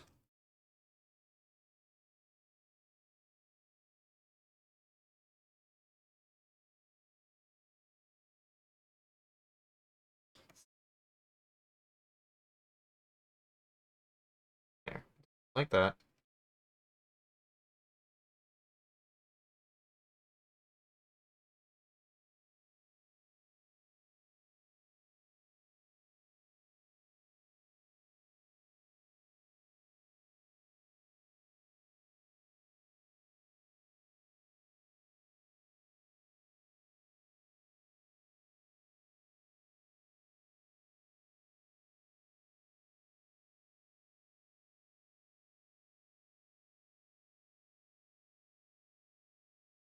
There we go.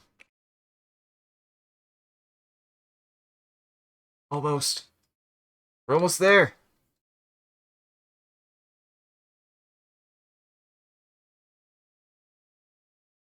I think. Actually, we might be there. Hold on. You have to remember, this is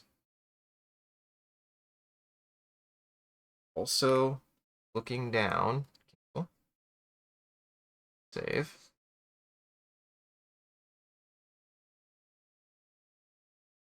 That is so much better. That's so much better.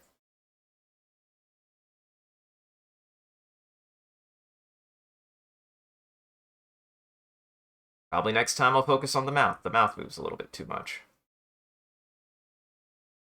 Probably focus on the mouth and eyes, but the face is so much better. Oh, that looks so much better. Oh yeah, that's much more solid. That's much more solid. And it only took me a little bit around 2 hours. But that's fine. That's sometimes how it goes. As long as I do both. I always have to remind myself, as long as I'm doing both. As long as I'm doing both, and as I move forward, I now have to be a little bit more careful, that's all.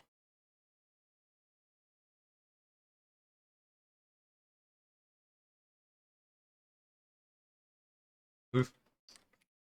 Hitting all the wrong buttons.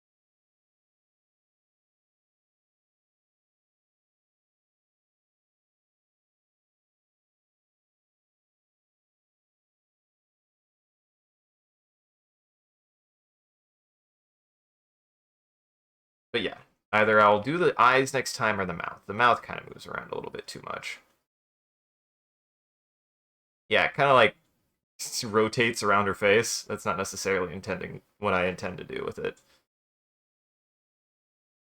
But she's definitely looking better. She's definitely looking much better. I might like do whatever the eyes are right now. I'm gonna go to that last frame and we're gonna maybe adjust the eyes one more time to get them the exact size I want. Because I think they're still a little bit small. They're still a little bit small.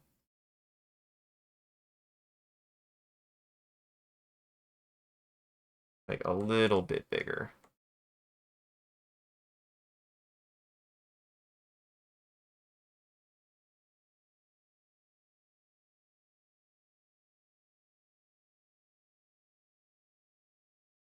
Just a little bit. Not super big. Not super much bigger, just a little bit bigger.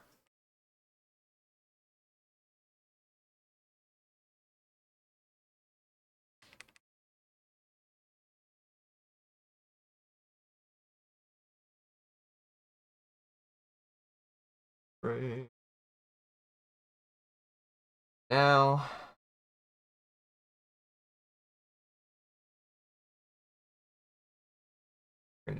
we're gonna do this, so that way, look, I have that reference, right? Solid reference for the things that don't move. Start with that.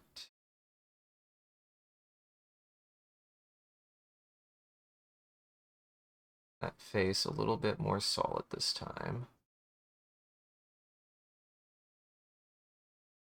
Same with the eyes.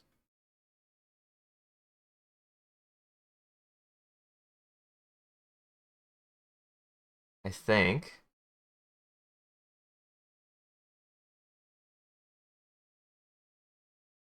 Gotta remember, I have a shortcut now that I've been doing more. Zoom in a little bit more. I gotta get in there more. I have a zoom tool, I should use it. Make sure that I'm getting in there.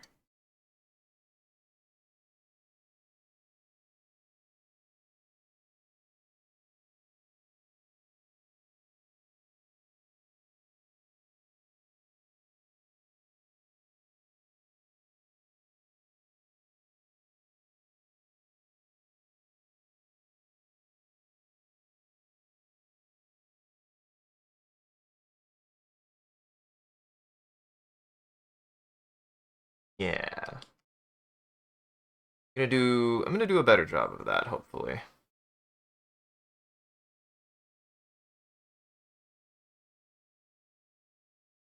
Hopefully I will improve that a little bit. A little bit at a time.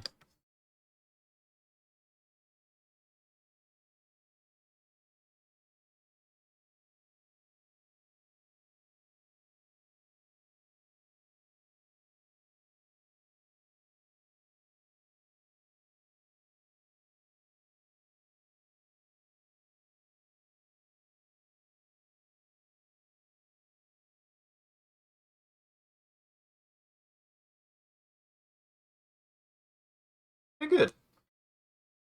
Getting a little bit better at that. I need to learn how to read. The blue is actually a little bit harder to read than the green is, I think, something I'm struggling with a little bit. Blue gets a little bit too dark sometimes. I like lose track.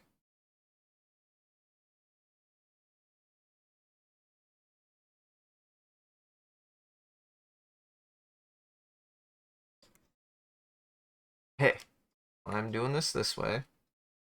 Wait, no. God damn it, every time. It is K. You change a paint bucket tool every single time, Adobe. Stop doing that. It confuses me.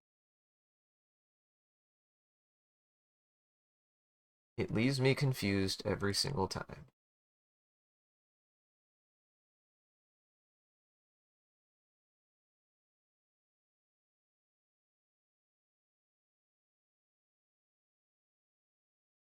Really wish there would stop doing that.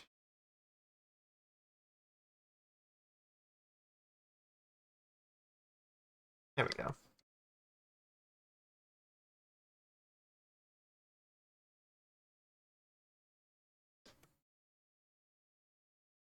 I will say that paint bucket is going to be very, very important when I finally get around to. I'm just gonna try it. I'm just gonna say, hey, you want to know what'll probably save the most time? The paint bucket. And it probably will, actually. I will get a lot of use out of the paint bucket.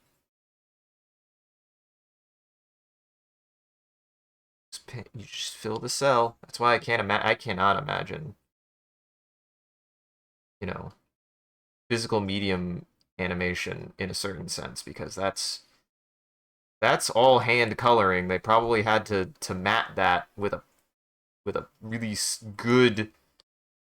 I'm sure that whoever had to do the color fills in physical medium were goddamn godsends. Having to do that consistently sounds like a freaking nightmare. I could not even begin to imagine how much pain it would have to be to consistently use the exact same amount of medium to make the exact same colors every single time. Not to say that it's impossible. If it was impossible, nobody would have been able to do it at all. I'm just saying I can't fathom it. Something I can't fathom doesn't mean it can't be done. Always remember that, folks. Just because you can't fathom something doesn't mean it's not possible. It means it's something you can't. That's difficult. Mind boggles at it, and some things boggle the mind.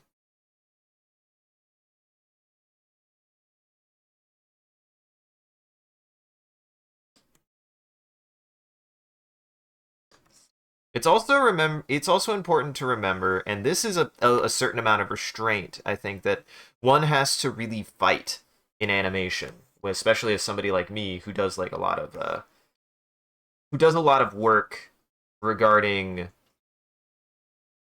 non-animation work. Like, it's very easy to be animating and then see like a mistake, like a proportional mistake, and it's actually not in your best interest to correct a proportional mistake.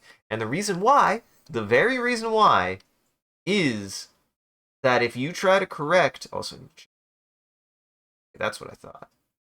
Okay, so the darkest frames are the most recent. Okay, got it. Sorry, I just wanted to check that real fast. If you decide, you're like, I don't like it. Bad. It's bad that it looks like that. I need to fix it. Well, guess what? You fixed one frame. You fixed one frame. Honestly, keep the mistake at that point. You keep the mistake at that point. And the reason why is because you can change it over time. But if you fix your proportional mistake, guess what? You have to now fix that proportional mistake in every single frame, as you could tell. Sometimes follow through is being willing to is being willing to sit with a mistake because it is the proportions that worked in a previous frame well enough that it got the motion done. And again, that's not to say you can't do what I did. I'm just saying if you want to avoid it, the real goal is to show the restraint to be like, it's just the way that it is. It's just the way that the previous frame was drawn, and nothing's moved, nothing's changed. The proportions haven't changed. You got to keep it the same. You got to keep it the same. Animation is as much about changing things as it is about keeping things the same, which is a really, really, really fine balancing act of animation. It is so much about the kind of back and forth of making sure that the motions that you're having happen are satisfying and good as it is that the lack of motion is being consistent and thoughtful. Things are holding still the way that they're supposed to. You don't have motions that you intend to have. Easier said than done sometimes.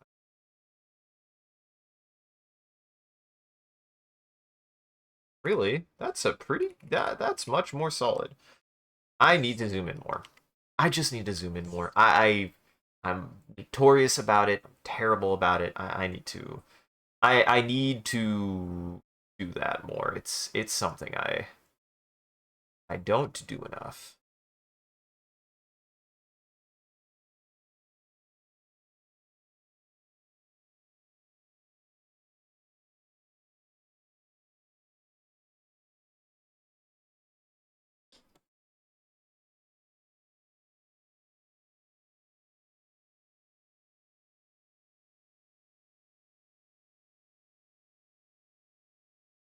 Want to do it the same way. Match that the motion kind of goes all the way up the body.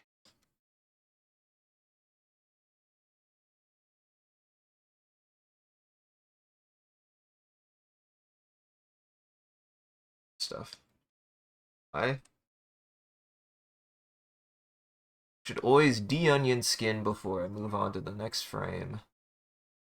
Make sure I didn't miss any details. Or you missed details.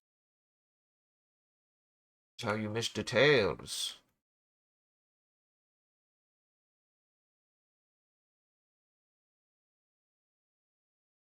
Much better. Oh, much better. Much, much better. Like, we're talking about consistency. That's much, much better.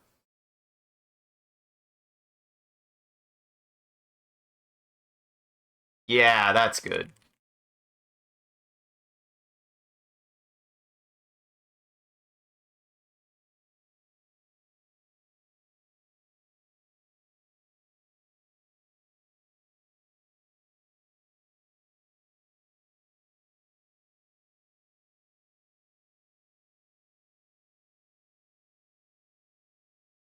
I need to zoom in a little bit more. Always remember, zoom in. You miss details if you don't zoom in. Look at that. If I hadn't zoomed in, I wouldn't have seen that I hadn't made the eye big enough. Don't be afraid to get in there. You just gotta. I bet I bet back in the days Disney artists would sit millimeters from their piece. Sometimes you just gotta get in there. Especially when you're doing fine work like this. You gotta see. You gotta see what you're doing. You gotta see what's in there. That's something I have a bad habit of. I stand a little bit too far back sometimes. I say stuff like that to be like, remember, you know, that is something. Why you not? Why you not? Must be must be a hole somewhere. Oh, there is. That's an interesting thing I've noticed. That's an interesting thing I've noticed about animates. That's actually quite nice. It can recognize when there's like a small gap that you might not be able to. It probably like reads somehow, which is some crazy. I'll admit that's some crazy analytical programming that they have going on the back end that fucking animate can recognize that if there's like a difference of 2 to 3 pixels, that it won't fill to let you know, hey, don't fill. It's not going to do what you want it to. Though, granted, I mean, if it happened, I'd be like, oh, shoot, Control Z. But it is still nice. It is a little disorienting, though. It is a little disorienting.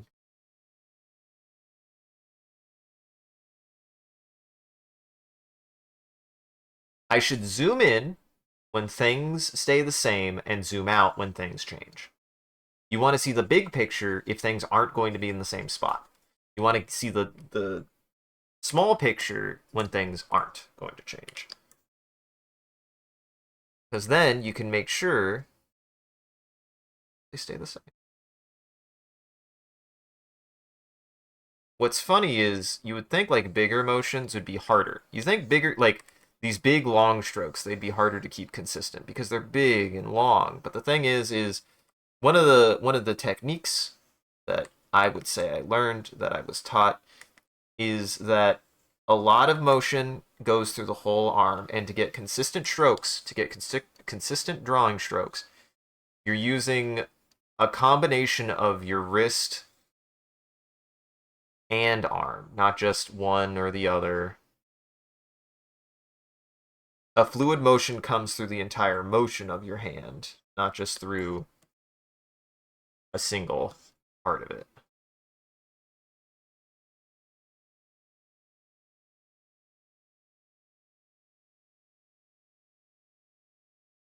That's why you gotta go slow. And if you're like, but if I go slow, I start jittering too much, then you try and again and again and again until you smooth it out. You gotta find that nice little in between. There's a nice in between that I've discovered of being able to have enough drag on a piece of medium where you're resting your hand on whatever the canvas is, and be able to use that to slow and steady your hand enough, and enough speed that you're able to keep it quick without losing balance, because there is a little bit to say that if you're going too slow, it's a little bit harder to keep focus, but at the same time, you go too quick and you lose a certain amount of precision. You gotta find that balance. Everyone has a different balance. You do. Bob Ross would say everybody has a different balance. Because they do. But he does.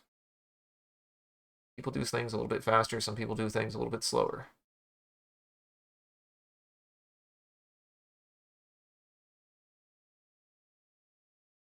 One isn't better than the other as long as they find their balance.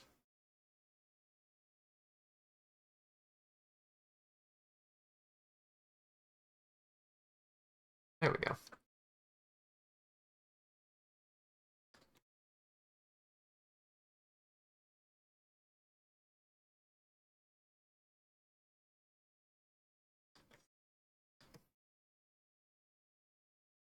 Oh, that reminds me. God dang it. I gotta listen to a Ghost album later. So I might save that for Monday. We'll see. I remember. I have a bad habit of doing that. I mean, in general, I just need to listen to more Ghost albums. Ghost's great. We were talking about it last night, and I just now remembered. I was like, oh shit, I need to go listen to more Ghost. Honestly, when Halloween time comes around, since I found a way to like be able to expand my music listening for live output without having to worry about the VOD, expect a lot more Ghost, expect a lot more stuff in general. It also will be better for Christmas. It means I can just kind of play whatever Christmas music I feel necessary. Unfortunately, we lost a year of Christmas. Probably one of the best years of Christmas, the year 2022. I can't share 2022 because the music saved on that VOD is blocked on YouTube pretty heavily. And I'm like, what the fuck, Christmas? Christmas music's for everyone. I don't care. Sorry, capitalism. You definitely are wrong on this one. Christmas is for everyone. Christmas and the holidays are for everyone. It's not. No, I disagree. Oh.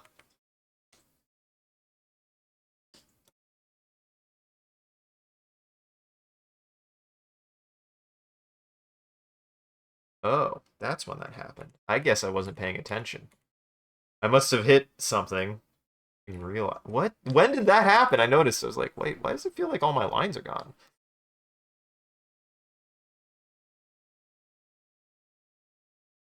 Two things whenever something like that happens. You can, like I just did, know how to recover it. Good. And if you can't, you go shrug, do it again, actually. And that's something that's not like a dig. That's not like a get good. That's not like a tough shit. That's a no. Sometimes stuff like that will happen. You will work really hard and then lose a lot of work for something you can't control or something that might have been your fault or something that's not your fault at all. The better thing to do is to be like, oopsie, try again. If it really matters to you, really, really matters to you.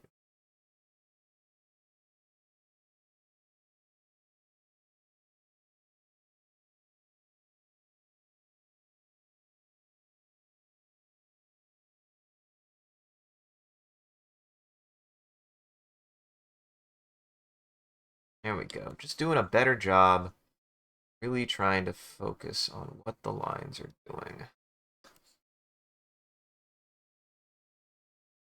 A lot more mindful, a lot more careful. I need to drink more water. I need to drink a little bit more water.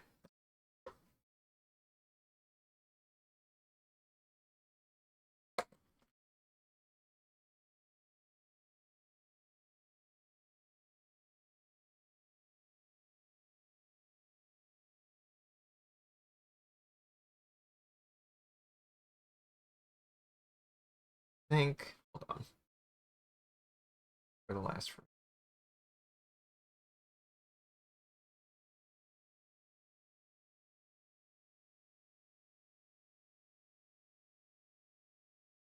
Yeah, do like that.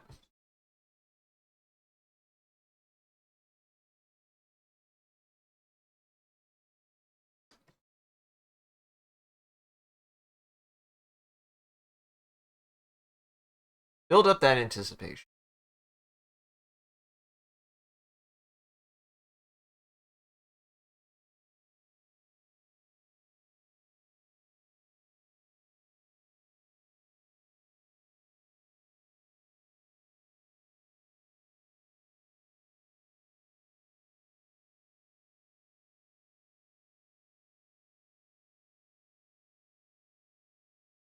There.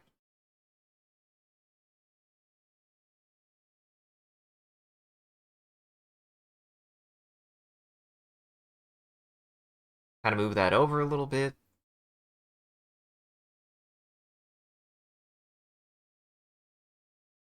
This is where I'm like really, really, really trying to focus in on. Like, okay, make sure, make sure you're paying attention where things.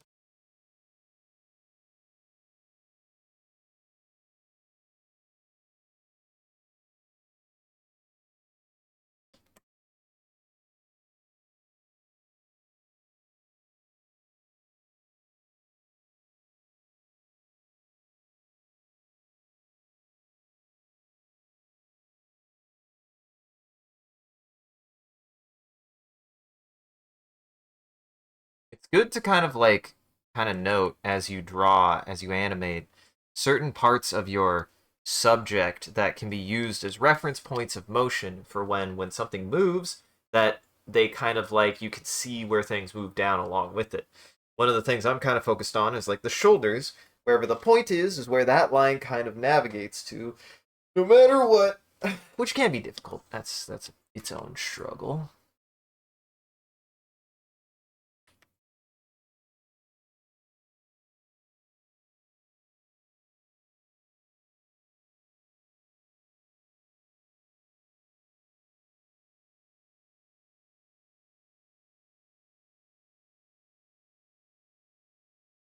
Oh shoot. I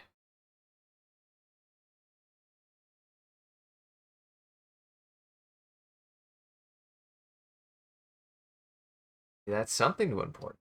Maybe that's something important to note is that not do that many.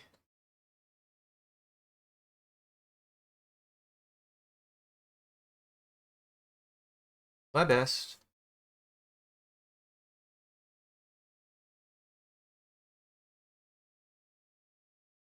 It didn't change that much. Still gotta keep a note. I think before I move on to any frame, I should see the back and forth to make sure that there isn't anything doing anything weird. I should do this before every frame that I switch to next. That way I can see stuff like that. The hell is that doing? What are you doing down there, buddy?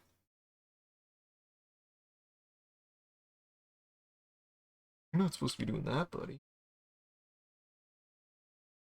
This is what I'm saying is I'm sure it's something like some kind of weird input like adjustment that I'm doing that's making anime do that, but it's still like anime don't do that. It's also a little bit of anime trying to like do something for me. And I'm like, I didn't ask you to do that, animate. I didn't. I didn't ask you, animate. Don't do that. Yeah. Everything else is roughly about the same.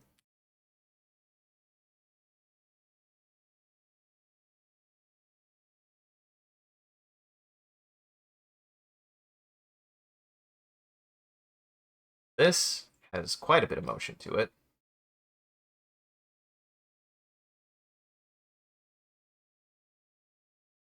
Get like a little smear.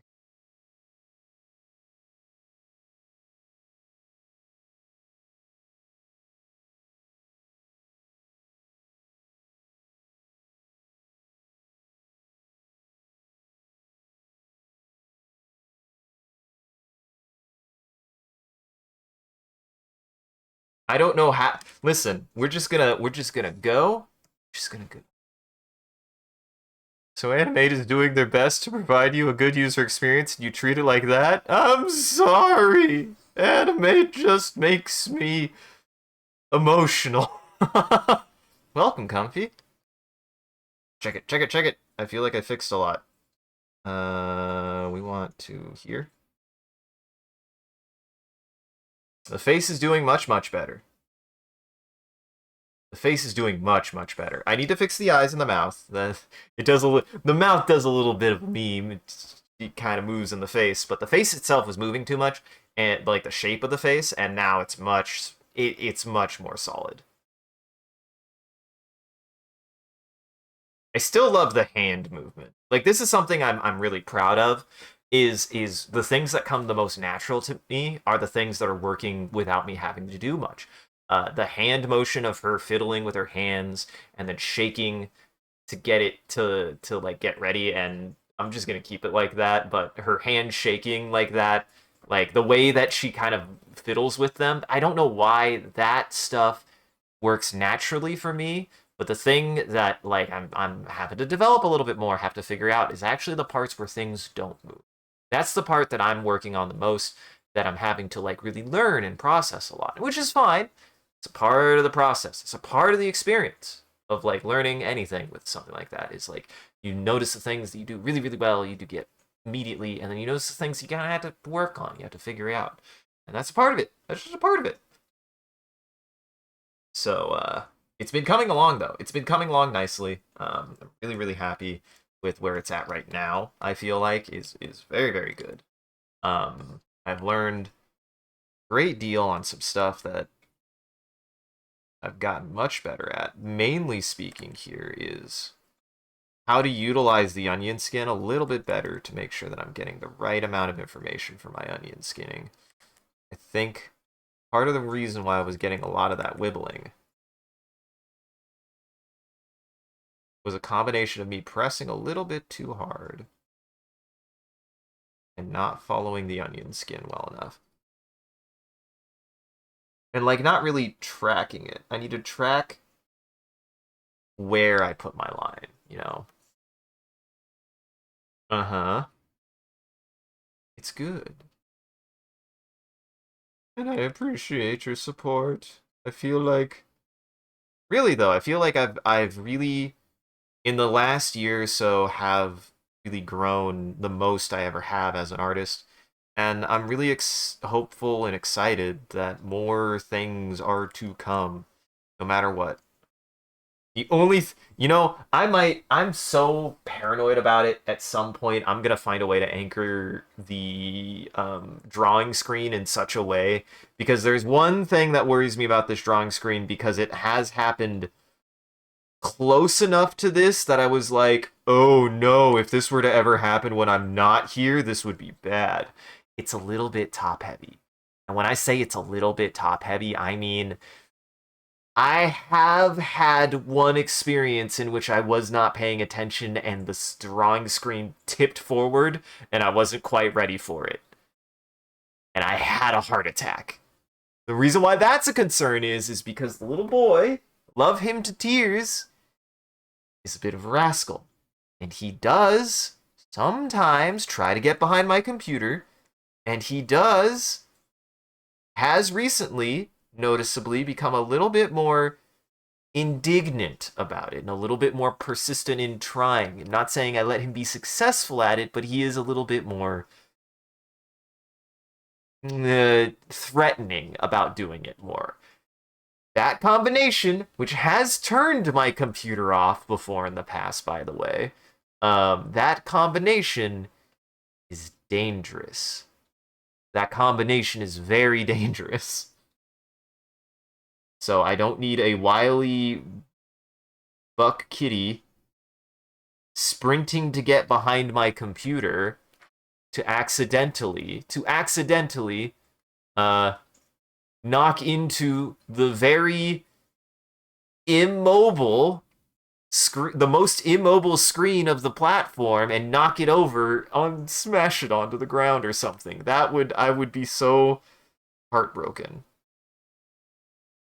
And I say that because I'm well aware that it is a possibility and something that could definitely happen at any point in my life, and it is on my responsibility, seeing that that is something I recognize, that I need to be prepared. Uh, let's say I need to anchor this shit. But I need to anchor it in such a way that I can still move it. Like that's the thing is it needs to be it needs to be a motility anchor. I need to be able to anchor it for when it needs to be at that spot, and then I need to be able to move it when I need to move it. Because that's one of the things I like about this monitor is it is not a super heavy monitor. It's not like a monitor that isn't supposed to be manipulated. Like it is a monitor that you can move around. It's not like supposed to just stay in one spot. At least I don't think so. Um, but it certainly is certainly has it's I think also intended to be sitting a little bit flatter. And I don't usually sit it flat. I sit it very vertical. I've learned to really enjoy a canvas kind of standing. I don't really go down as much as I used to. I'm very much straight on for my work.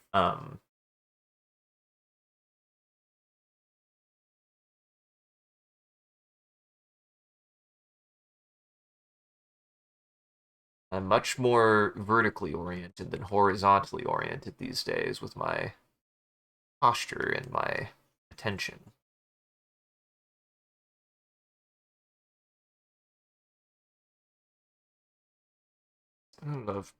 I love Toho jazz. I don't know why jazz and Toho go so well together, but they always do. It does convince me that at some point I need to give Toho a shot. I think I would actually really like it. I have technically played one Toho game, technically. I want to know what the deal is with the shrine ladies at some point. I want to know why they keep on getting mad at each other and killing each other. Because apparently, as cute as those character designs in games are, they do actively kill each other. Apparently, didn't know it was that violent. I just thought they had like disagreements. Which, I mean, a disagreement ending in killing each other is still a disagreement, I guess.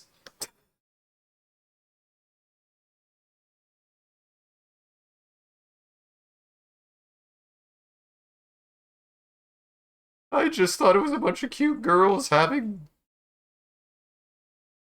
you know, bouts. Having bouts.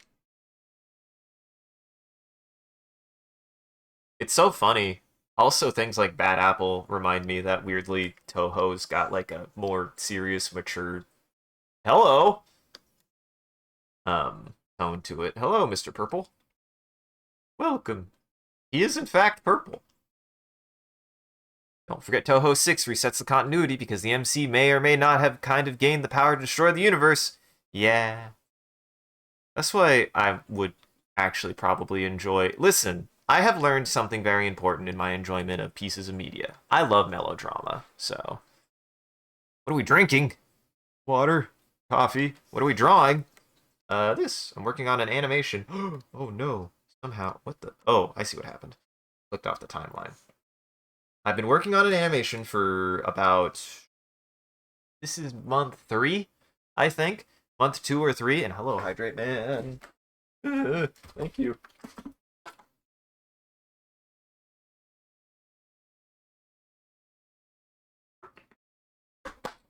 Hydrate bless. Hydrate bless. Been working on an animation for a while now, and it is for something for the channel that will hopefully play live on stream. And I'm really hoping it doesn't break, but even if it doesn't, I will be very excited because the animation part is what's going to hopefully work no matter what. And I'm really excited how it's turning out. She's looking really, really good. And I've gotten pretty happy with a lot of my process on how I'm going to like continue to kind of fix as well as like progress the piece. And it's just coming out nice. It's just coming out really, really nice, honestly. Like, I do think this is some of my best work. So, that's good. I'm glad I sound like whoever your cousin is. Sounds like they do a lot of good work. I hope they do.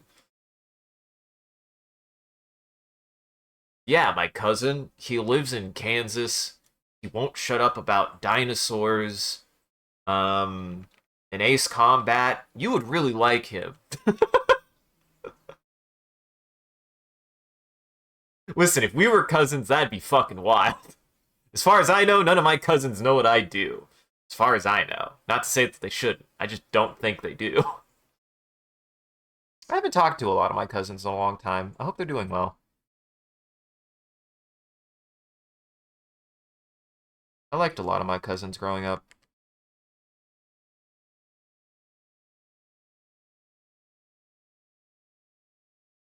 Ooh, that's cool. And I do be. Comfy, don't you bully me. Listen, I've been trying to keep up drinking water. I promise. I know it's important for me, for reasons.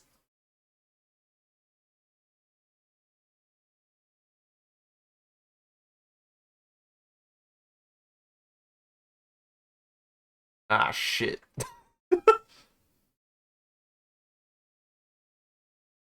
What his team found recently. No idea. I will admit, currently my direct interest in anything like in any field of study is paleontological. So if he did find something paleontological, that's really cool. But I would have no idea otherwise. Paleontology is probably my primary field of like kind of scientific research and study that I have the most interest in. That as time is going on, and after having rediscovered like paleontologizing, to which Danny's a good boy. He really, really genuinely is. And the reason why I definitely say that is because like every time I've joined and he's been asked this question, people will ask him, how do you become a paleontologist? How do you become a paleontologist? How do you do it? And he keeps on reminding me of something that I knew all along that I haven't done in a long time. In a book from 1973. Oh, that is cool. A historical artifact. Buck.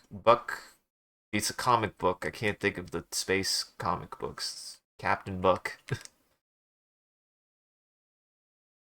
But to get involved in any field of study is very, very possible, and especially in things like fields of paleontology and lab work and or field research. You'd be surprised. You just need to volunteer. You just need to volunteer. That's it. That's all you need to do to get involved in the field. And I have now learned something that, controversial statement probably, is true for a lot of things that you want to get into. If you're truly passionate about something, truly passionate about something, you should really put the priority first, being involved with it. Because if you're involved with anything long enough, it will eventually develop into something that could be seen as a career path or something. But always, first and foremost, you should value your involvement in it first. And the reason why I bring that up is because when I was in college, I did volunteer work. I did volunteer paleontology work at my at the school I was going to. And it really is just that easy. You didn't have to be a student to do volunteer work, if I remember correctly. There were people who joined us who were not paleontologists, weren't going to school. They were just people working on fossil cleaning at the local museum. That's how easy it is.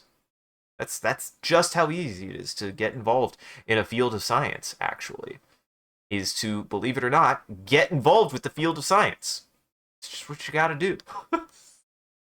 And I bring that up because really it's been on my mind recently. I'm like, I wonder how it's going. I wonder if I could take a trip.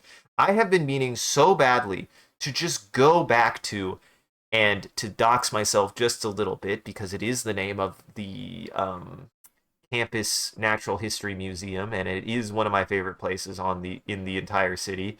And it is very funny what its name is, Dyke Hall, Dyche. To just go up there and just like hang out even and just do art up there. I want excuses to just have regular outings again. I used to do that. I even like meant to. I even meant to like make that as just like I want to get to a point in my life where I go and just consistently go to a place and familiarize and involve myself in it. Like, I wanted to do that with like bars and just have like a nice quiet bar that I could go to, or like people go to the library and do that. If you do, absolutely don't stop. It is a healthy thing that you can and should do, and I highly recommend doing it. You have an activity or a place like that that you can just go there consistently. Do it. Keep doing it. Don't stop. Good for you. Likely fiction, especially because there is no record of any of the stuff in the book is about. Well, that's still cool. Hey, media preservation is still human history preservation, and it's still important. It is.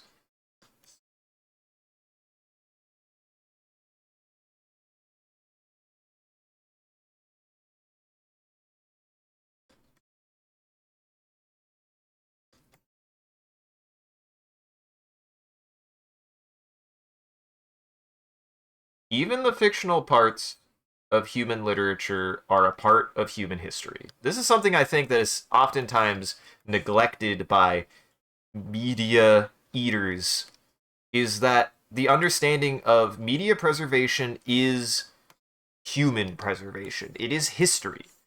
Our fiction is just as much important history as our nonfiction. So, do you think it's real? I would I would need to know what it's about. So,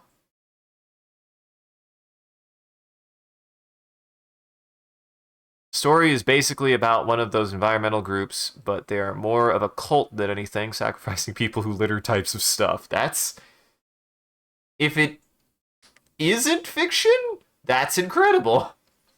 Probably fiction, sure. That's still incredible. That's still lost media. That's super cool. I've never thought about the fact that there could just be people out there who specifically research and find like even like recent lost media, because there's always going to be lost media too. I'm not going to deny that lost media isn't going to happen, but it still is a failure. I think lost media is always going to be a failure that we should avoid. We should always avoid it as much as possible.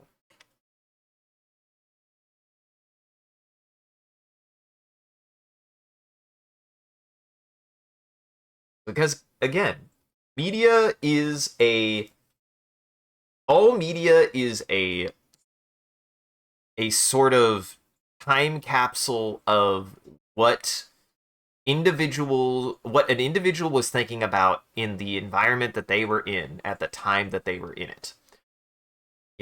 Like fictional media does a lot to describe fictional media does a lot to describe what is on people's minds on an individual level or individual basis. You couldn't know otherwise without it.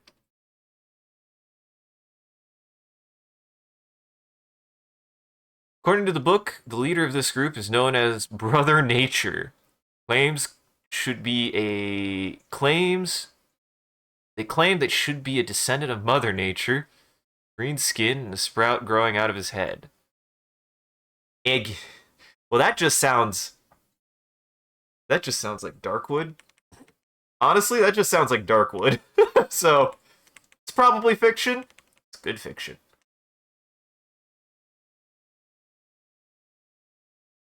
Yeah, no, that just sounds awesome. That sounds like something that me and my friends would read.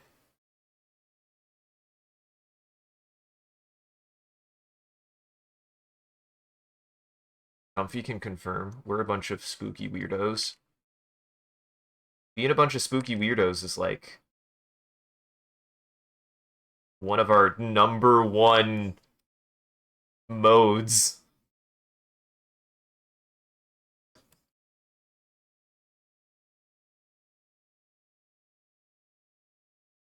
Okay, I need a reference. What the fuck does this thing actually look like? What does this thing look like?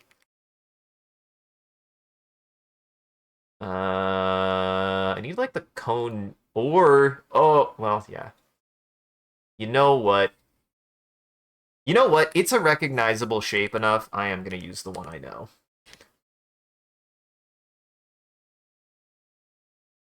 Just gotta make sure to make it big enough. I don't want to make it too big, but I do want to exaggerate it a little bit.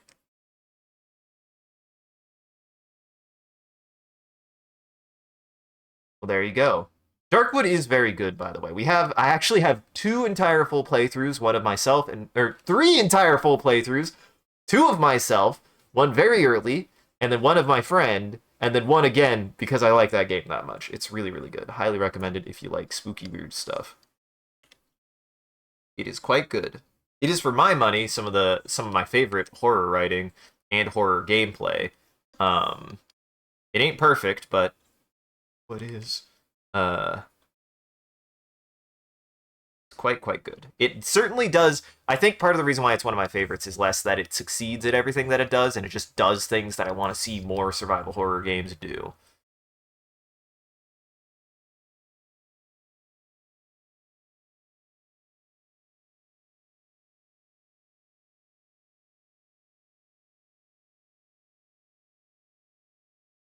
There we go.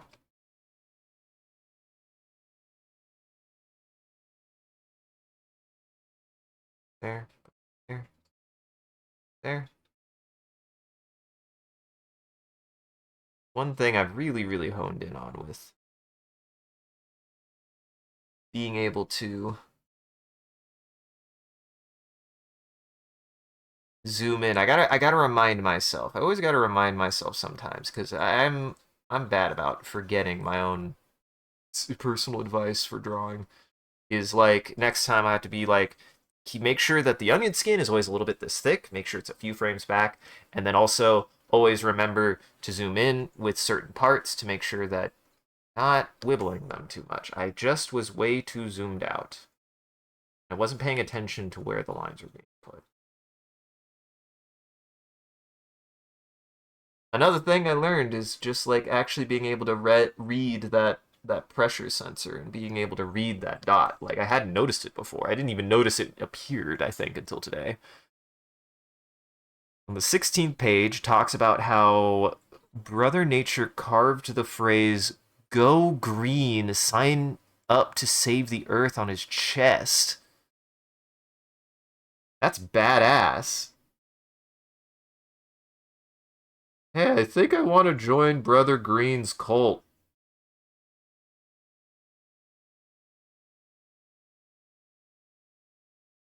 Hey, who's down to join Brother Green's cult? He seems like a pretty fucking rad dude. He certainly seems extreme in a way that I could get behind. Hopefully there were no ritualistic killings, but I think you said that there were maybe some ritualistic sacrifices, which is not bueno, but, you know, the rest is pretty cool. And yes, even if it was like a goat or something. Eh. Uh-huh. The man just wanted to be a tree. The man just wanted to be a tree. Listen, as humanity advances and starts to understand how weird our brains are, the man just wanted to be a tree. Honestly, if he would have just had the space to be able to be accepted that he was a tree, that he was always a tree, probably wouldn't have had a cult with so many sacrificial killings. Or at least the fiction writer just really wants to be a tree.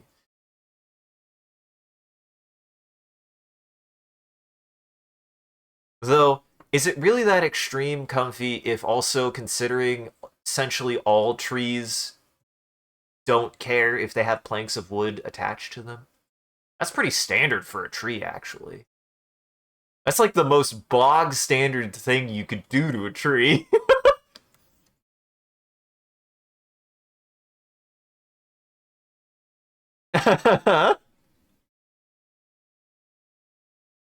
Guys, we're going tree mode. Guys, go tree mode. Go stand outside and just splay your arms out and stare at the sun. That's called tree mode. That's called going tree mode. I want to be here as an affront to anybody who, unironically, as somebody who is a huge goblin, I will never say I'm going. I won't have to say I've gone goblin mode. Goblin mode is a primary focus, is a primary mode that I am all the time. Just a little scam. I'm just a little guy. I'm just a little scamp. Dude, I'm gonna make a character based on Brother Nature now. Might have to draw that sometime. Brother Nature is probably the one who started the Roaches 313 ARG. Oh my god, you're in a great place, Mr. Purple. If you have an interest in ARGs, we're obsessed with ARGs around here. Now, granted, I have to always put this with the asterisk. When I say obsessed, I do mean obsessed. That doesn't mean I know a lot. I just ARGs are cool, and every time I find one or look into one, I'm just like, this is the coolest thing ever. I don't know very many. The first ARG I ever interacted with was um the first ARG that I ever interacted with was the Halo 2 ARG. I Love Bees is probably the first one that made me realize ARGs can exist and they're fucking cool. And I learned about it in college, well after Halo 2 had come out.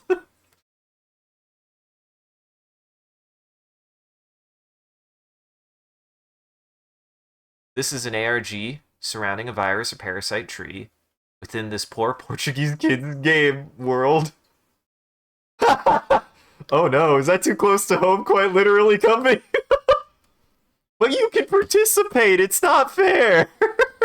You don't want to participate with the worm.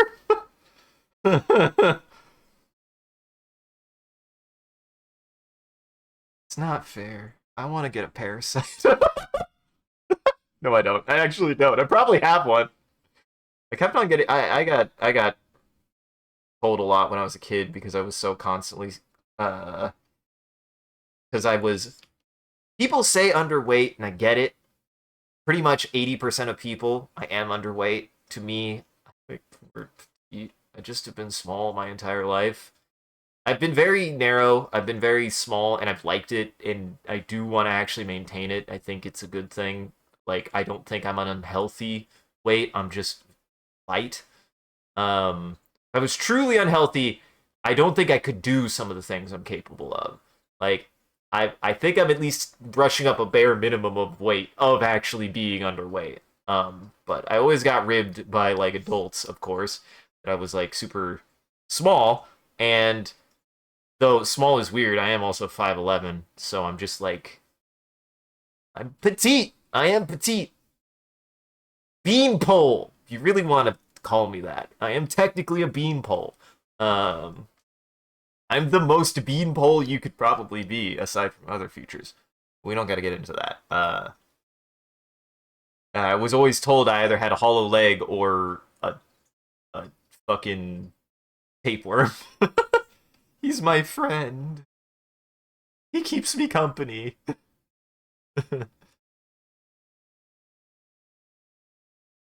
It's too small for a software-based creature. That is really cool, though. I'll have to check that out. I always like stuff like that. I mean, Marble Hornets was probably the next.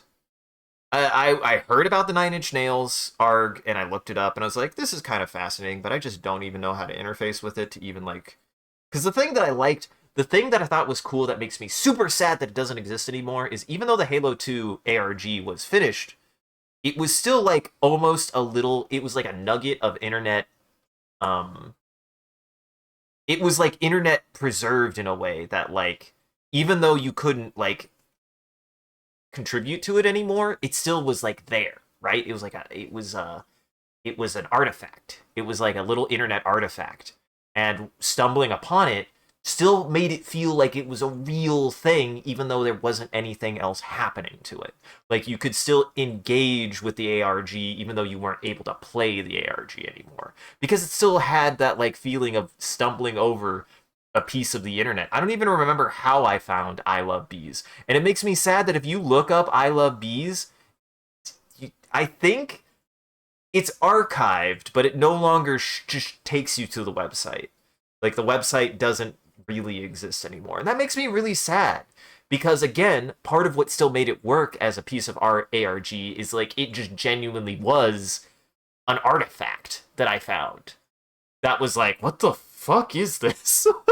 So, it's basically about a sentient computer virus which takes the form of a tree in a video games and slowly spreads to other video games. Oh, that's cool. That is cool. Marble Hornets was another one that I feel like is really good because you can be late to the game and it is still a good ARG because again, like you still feel like there's that detective element, right? The best ARGs I think you can engage with after the fact as an ARG because it still feels like an investigation thing for you, even if all the pieces are already there. Like, even if all the pieces already exist, you're no longer playing the game to unlock all the pieces. The pieces still exist, and you still have to put the puzzle together for yourself. And that's a super cool thing that a really, really good ARG has that outlives like its active elements, its active participation elements, which are cool. I think the active participation element of an ARG is super rad. I don't know if I'll ever get to chance to really engage with one. The closest I got was Inscription, and we had our Inscription stream, and I had fun with it, and then unfortunately never got in more into Inscription than the bare minimum. But it was still cool to be like, I'm here, I'm trying. Like it's super cool to be able to be a part of that. Um, no, ARGs are super rad. They're a super cool thing, and it's super cool whenever they can happen, and when you know that they're happening. The last one I was kind of loosely interested in that I kind of fell off with as I kind of realized Sean was right. It's a little hokey. There was one that it was still kind of neat. I still got like a little bit of interesting info out of it. Was a weird like multi YouTube ARG that was happening regarding like a meat processing thing. It was very, very weird. Though granted, once you realize one thing that they were doing, it's kind of like the onset of like, oh yeah, this is going to become a problem, isn't it? They just utilized a lot of AI image stuff to like sell its platform, and it's like the more you thought about it, the more it was like, oh, that kind of sucks. Um, and it was just kind of silly, but Marble Hornets as an ARG works really well because also the best ARGs just work as standalone pieces of fiction. Um, I found I Love Bees to also be a very fascinating piece of internet artifactism. I feel like I should never use that word again. Uh, oops.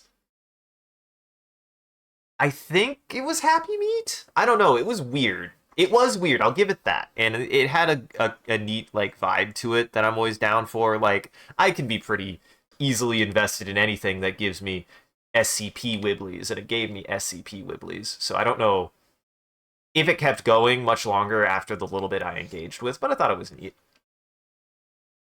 Yeah, I haven't thought about it in a while either. Um, and I mean, it was doing some like interesting stuff. It like had an interesting narrative and a little bit of an interesting theme. It had a thing going on with it regarding like content creation too and content farms, which I think is fascinating. Though a bit of an irony is that I think it kind of in and of itself was becoming a bit of a content farm, which is why I was like kind of falling off with it. But well, at least they tried. That's the thing is, at least they tried. I can always commend like that kind of amount of effort, and there wasn't no effort put into it. There was a lot of effort put into that ARG, so I can appreciate that. It was still pretty good. Uh, I Love Bees is super fascinating. Hey! Actually, I want to divert. I'm going to say this real fast, and I don't want to forget, even though I also brought up Marvel Hornets, there is an ARG that I very much care about that I do want to at least start kind of peppering in as it gets closer to release date. That I'm going to at least see if I can look into a little bit more. But famously, Bungie loves ARGs. Bungie loves ARGs, and they did an ARG for Halo 2 that's super famous. And it was kind of fascinating because it played with a little bit of science fiction that was kind of neat, in which the idea is that what seems like a virus has corrupted just this fucking late 90s, early aughts white mom grandma website that's like a blog site dedicated to bees and how much they love bees. She's got like kitschy fucking old school gifs, and it's just like really cheesy, and it's like, oh, I love bees, I tend bees, these are all the bee facts I know, except it's like very well done in that it has this like feeling of like, oh, there's something really wrong with this website. And a lot of the page is like getting corrupted. And at first you're like under the assumption that this is like some weird virus, but as you like read into it more, it is actually an artificial intelligence that got somehow programmatically sent back in time to that part of the internet from the universe of Bungie's Halo. That is what is happening on I Love Bees. It is an AI that is trapped there that is asking for help on how to get back to its correct time, because Bungie is weird and actually likes time stuff like that. That's a big part of it in Marathon Infinity, which I'll get more into more, not because I'm going to talk about Marathon Infinity, but I'll talk about Marathon. And nobody's talking about this, and I'll at least talk about it because it's the one of the few things that also gets me excited for Marathon. Is this feels like Bungie still like going back to being kind of Halo 2-ish Bungie. And the other thing that people got is a fun like kind of world building story about, I believe, a Spartan 2 and their child just in New Bombasa, and it's right before the Covenant appear. And it's just really good. It's just like a really good audio drama that happens alongside it that people were unlocking as they interacted with the website and stuff. So like that's just a really cool internet artifact that exists, and I am glad that it does still exist. So I remember trying to like route to it before in the past, and I like routed to like a page that's like the famous ARG I Love Bees, and I'm like, no guys, you're supposed to go to the website. You're supposed to go straight to the website. That's what makes it so cool. Is I Love Bees is not Halo 2. It's nothing. It's an artifact. You're supposed to go at it and be like, what the fuck is happening here? So thank you for linking that, Comfy. And the reason why I bring that up, and I want to immediately go back into Bungie being awesome, is I want to get into the alpha test. I do. So I went to their Discord. I joined their Discord. And genuinely speaking, they did a cool thing that I am curious. So you know how sometimes you get a Discord bot when you join a Discord, right? You just join a Discord, it'll tell you like, hey, here are the rules, hey, this is like the auto mod, whatever. The fucking Mad Lads at Bungie designed an auto mod that is an ARG on some level that makes me want to go, what the hell? Because it's not like a enjoy your stay at the Discord or whatever, give us a feedback. It's from null/transmit.err, and it says the DAC is your weapon against their walls, stolen from corporate puppets, repurposed for revolution. This card breaks chains, open doors. Mark your every act of defiance. Upgrade it through action. Surrender it and surrender yourself. Share it and be forgotten. The strongest among you will be rewarded. The system trembles when they become one. Bungie can't help themselves. They can't. And the fact that there's now a Discord ARG is cool, and no one's talking about it. As far as I know. No, they're more concerned about how Marathon's gonna be dead on fucking release. And this fucking exists! I think that kind of shit is the coolest thing that makes me go, I at least need to know. I need to know what they're doing with Marathon. Because Bungie does this stuff. And they always have. They still have. This is like at least a sign to me that whether Marathon's going to be good or not, like they still care about this kind of presentation. And I care that they care about this presentation as like a bigger company. Because nobody does. Bungie has always kind of had this element for me. And I want to be able to say, look, nobody's talking about the literal ARG that they're doing for their new game. They haven't done that in a while. It's super cool. I'm glad they are. It's super dope.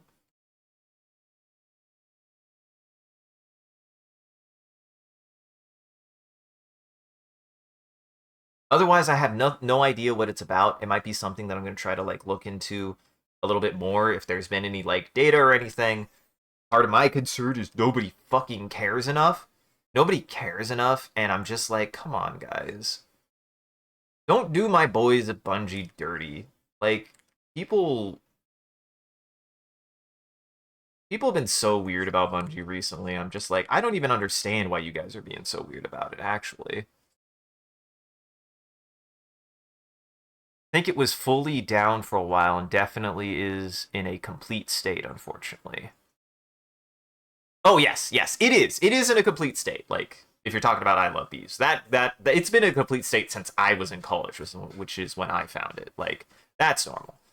So it does sound cool. Yeah. Oh, or this ARG is already done, which makes me sad. Like that sucks. That sucks. Like this getting that message was one of the coolest things I had gotten in an experience from an anticipated piece of media. And because that anticipated media is being treated so toxically, they probably gave up on it. That makes me sad. Makes me really sad.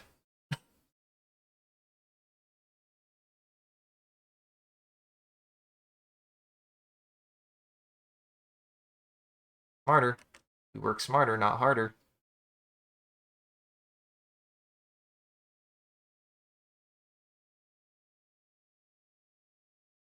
Here. Oh, that's text. Text.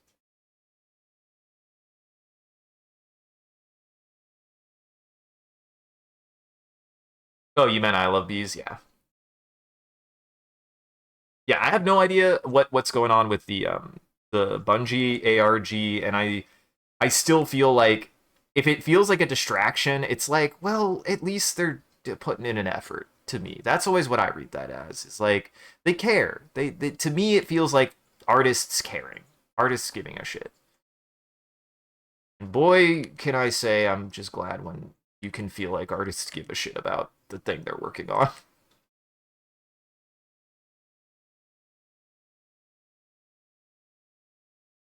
Yes.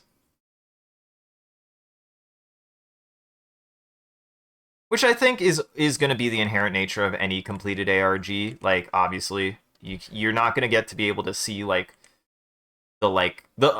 you're given a lot more of the puzzle pieces than would have been available at the time. But it's just like like I said, a neat artifact. It's such a neat little artifact that is, I think, rightfully famous. Like I think it is deservedly famous for what it is.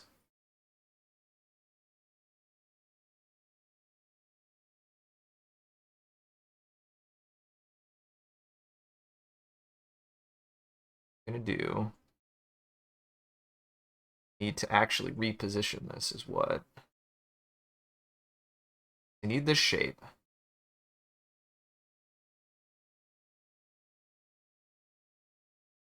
You know, if I decide to do the Foley for this, because I also wanted to have sound effects, I'm going to have to get a party popper for this.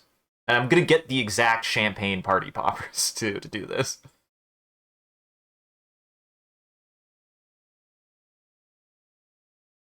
You always, you know, an ARG, I always got to set remembering because it's definitely not old enough to come out, is the Cloverfield. There was a Cloverfield ARG? That I did not know. That I did not actually know. For the original movie, for Cloverfield 1, that's kind of cool. I did not know they had one. This is what I'm saying, man. Like, I feel like there are always more out there. There are always more ARGs than even I know about. Just super cool. I think that's the coolest stuff.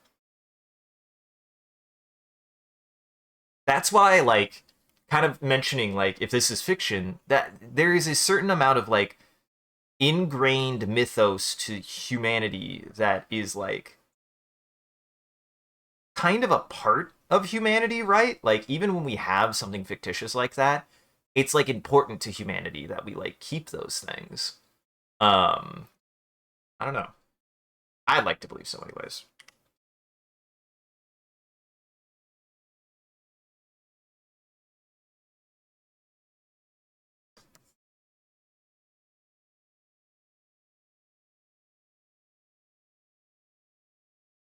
Okay, I need to track it with the eyes. The eyes haven't moved yet. The eyes need to stay on this.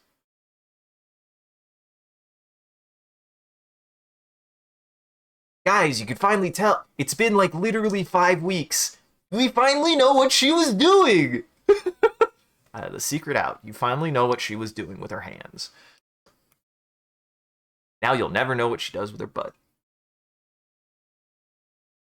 Shout out to the guy who really wanted to see me draw this character on a toilet for some reason. I still just. Hey, no judgment, really. Sorry, just not here.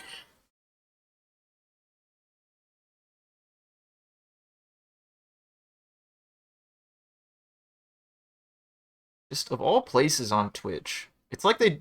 If somebody, the fact that somebody joined and genuinely did that, it's like, I'm sorry, buddy, you're on the wrong platform to ask for that kind of stuff to begin with. Just a fact. I don't know anybody who would live do that for you. Certainly ain't me. Gotta do.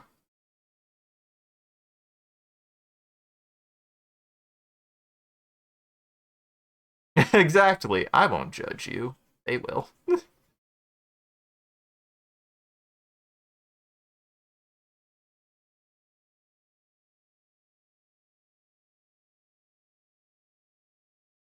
See, as James put it, always remember there needs to be at least a little bit of judgment, or else it won't be a kink anymore.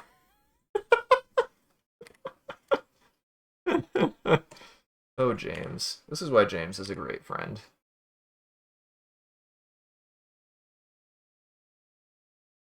My friends being soft spoken about a lot of stuff like this is the why we ultimately became friends. Like, honestly, it's really nice to be able to know that like we aren't necessarily super gross about anything in specific. We really aren't. We just know how to like comfortably bend those lines that we aren't like being gross in a way that's going to make each other feel uncomfortable, but in a way that is fun and like, we still are willing to make kind of statements like that to just be a bunch of weirdos. He's not wrong. You right, Comfy. You right. Still love that he accidentally sent Sean and I Boy Kisser once and didn't know what he did. It was fucking hilarious.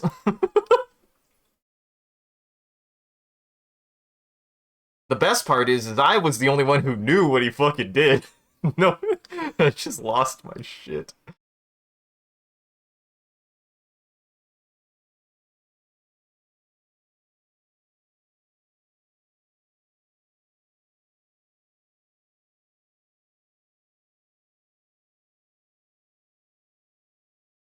Ooh, 25. Yep, we're hitting about 3 hours. I think I'll go for at least 30 more minutes. I think I'll at least hit 3. I think I'm gonna at least hit 3.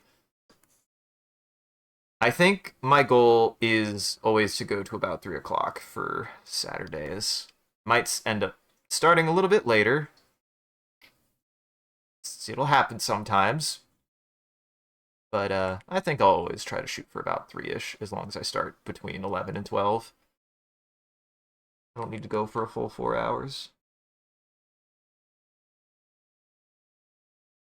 I think I also am overall making the right call by making the animation streams definitively longer. Oh, if you weren't here for that last night, yeah. I mentioned this. It's an anecdote I love because it just goes to show how great my friend group is when it comes to this, because some of it is also just genuinely on accident. Just really funny when it happens. Um, Sean and I really enjoy or Sean and James and I really enjoy the finals when we can play it. And there was a period where we were playing it a little bit more consistently, either me and James and me and Sean, but we hadn't really had time to play all three of us together since it's a trio heavy game. And I was like, hey, Sean and I are going to be getting on the finals if you want to join. And because me and my friends this is just how we've developed, this is how our communication has evolved, and I think this probably goes for anyone on Discord, honestly, over time, is you stop making texts and you just start sending each other bullshit, especially because gifs are really easy to send to each other. um so oftentimes, as like a sign of confirmation, one of us will just send a GIF into chat to like confirm based on the theme of whatever we're doing, and without any context, without any confirmation aside from it, he just sends a picture that is the boy kisser saying, "Hop on the finals," and he did not know what the character was. And I laughed so hard, and Sean was like, "What?" It was really funny. And I explained it to him. He's like, I don't know. And I'm like, I know you don't know. That's what made it funnier. Oh my god, it was so funny. Holy shit. Incredible. Absolutely amazing. And this is why we're friends. Because really, that's what I want. Stuff like innocent shit like that is funny. It's always funny. It's always gonna be funny. We all have a good laugh when stuff like that happens, and like that's the best kind of friendship to have with anybody, is like we're all gonna do embarrassing shit. Like we're gonna be a bunch of dweebs around each other at some point. If you like the people you're around, after a certain point, there's a certain part of you that likes being an embarrassment to your friends. I'm shit. Now here's the question, right? Is this cope? Is this how a kink happens?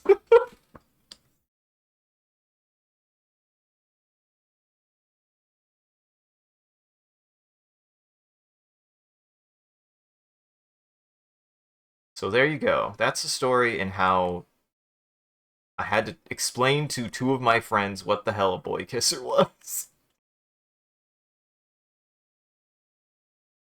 It was very goddamn funny. Holy shit. Even Sean was like, even though I didn't know what that was, I could tell that it was something, and it was like, that's what makes it so much funnier, man. I do not, I don't remember if he explained why he chose it, other than being like, I don't know, man, it just seemed silly, and said, hop on the finals. uh, really, really funny.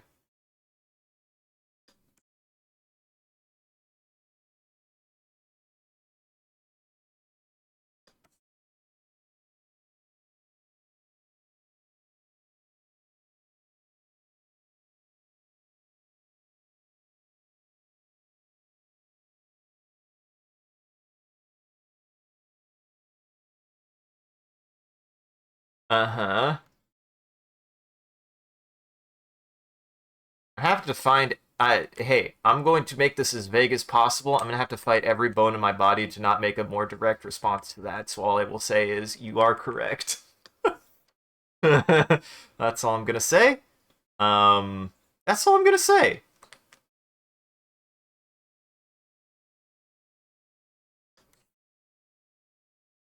Comfy, you might receive the only more direct statement I'm going to make is, Comfy, you're gonna get a much more direct gift later. Gift. Fuck. Now that's a Freudian slip if you've ever heard one.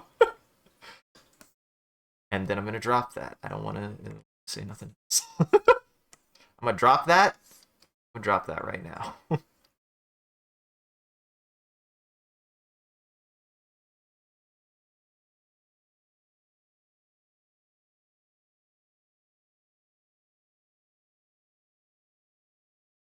I'm sorry. My brain had a thought, and I'm always gonna engage with that thought no matter what. So just know that. Just also know I'm trying restraint, I swear.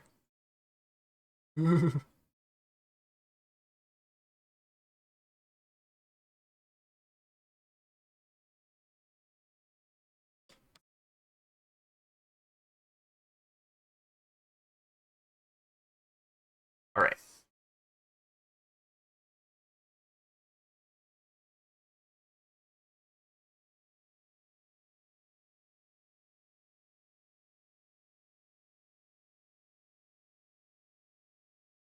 The text went through like 5 different iterations to be innocuous, and that's my talent, Comfy. That's my talent. This is why I'm bad at lying. Just am. Honestly, like I maybe it's good I learned this. Anytime I've lied, genuinely, like I feel like some of the worst experiences I've had in my entire life, which happened when I was younger or when I tried to lie about something. So now I'm kind of programmatically traumatized to really just be like, I just can't lie. I'm too honest because God knows it went way worse when I lied.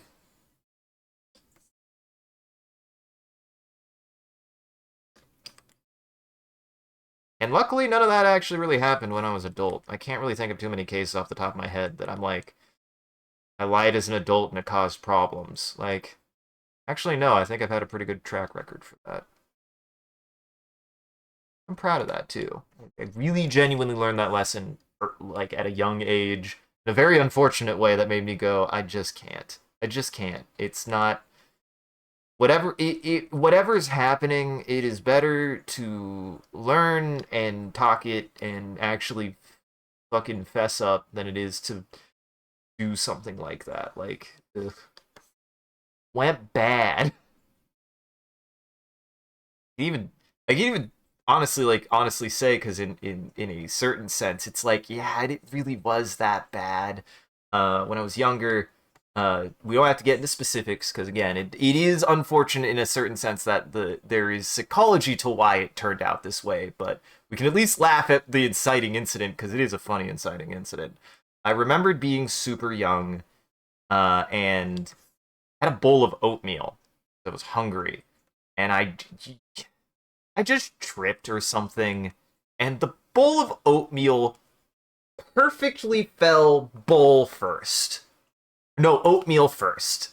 Bowl face down onto the floor, into the carpet. And I was like, oh no. And the place that we were at, there was a stack of magazines and zoo books sitting next to the bowl. So I picked up, like, was like, maybe it's not that bad. And I picked up the bowl, and there's just this fucking perfectly round oatmeal stain. And I was like, oh no, I'm gonna die. And I was like, and I took the stack of magazines. I took the stack of magazines and I just put it on top of it. And the worst part, the worst part is it was found not quickly. It was found not quickly. So yes, I'm willing to laugh at that part. Oh, the other part of it, unfortunate. It's not unfortunately that funny otherwise. But I can laugh at oatmeal of using a zoo book to hide an oatmeal stain, and it was not found for a long time. And that genuinely is why I can't lie. It was bad, man, and I felt it was bad. I felt things. It's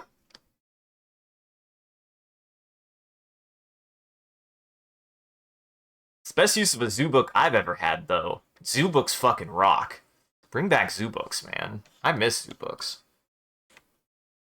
I probably like animals and dinosaurs so much because of zoo books. Zoo books were the best.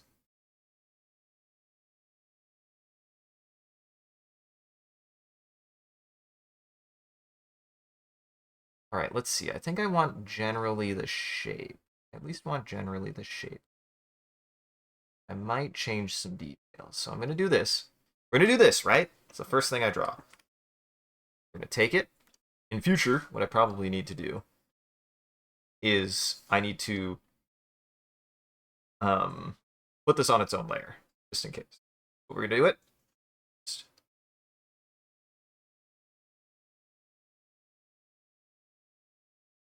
These are twos, right? So I don't necessarily...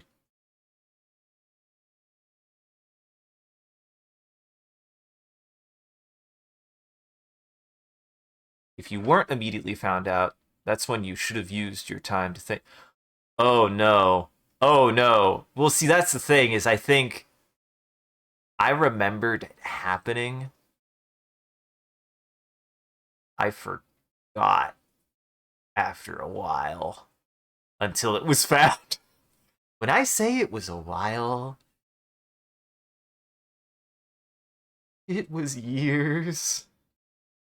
It was years. It wasn't like it was found like a couple hours later, like a week later. At least, at least one. It's bad. It's bad. But again, we don't got to get into specifics. That's why I'm like, let's laugh at it, because that is funny, and I'll never do that again. Like that's what I mean. Like, let's laugh at it. Also, reassurance: I'd never do anything like that again. It was bad.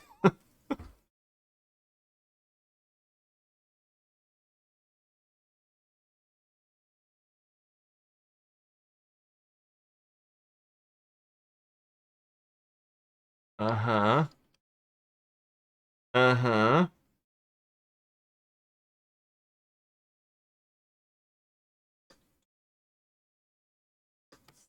Yeah. In the wind. Oatmeal found its own way there. Don't know how it got there. Oatmeal's wild, man. It can do whatever the hell it wants. It's like amorphous. The oatmeal actually threatened me, and I had to throw it on the ground immediately. There was a fairy. It tricked me. Okay, so this is going to be the fun part. I need to get this here. The eyes need to track. I want the eyes to track the trajectory of this. Speed. Here, just one at a time. We'll do one at a time. I need it to just, like, be very slight, though. It's got to be very subtle.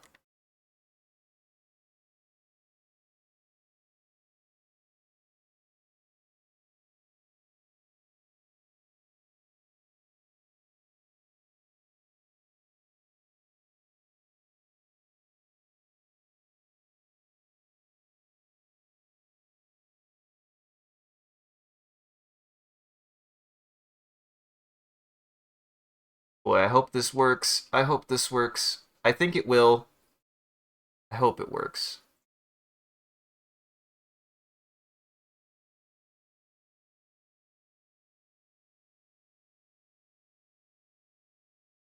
This will probably be, well, it might be the second to last frame, actually. I might do one or two more. Believe it or not, my favorite part of an animation is when things move. It is my favorite part of an animation is when things move.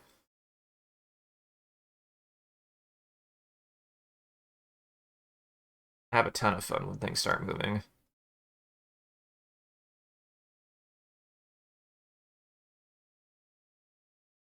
Who would have thought? The part of the animation I enjoy somewhat the most is the part where things start moving.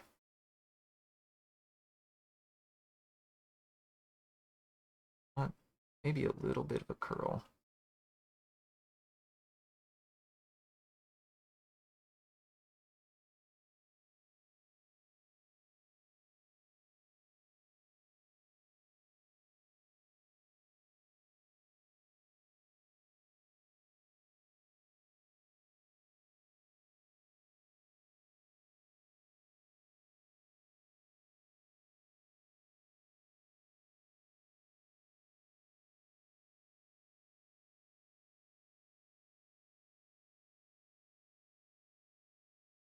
Want it to move up a little bit.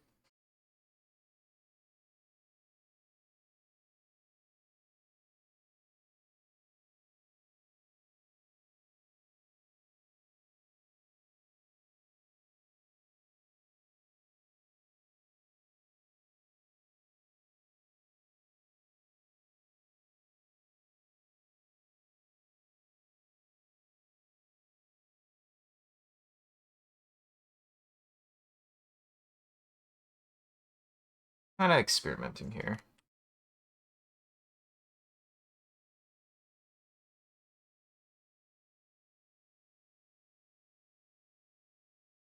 Actually, what I might need to do, had a thought. Yeah, I need to do that.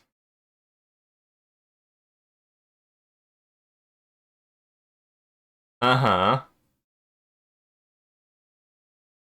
Uh-huh.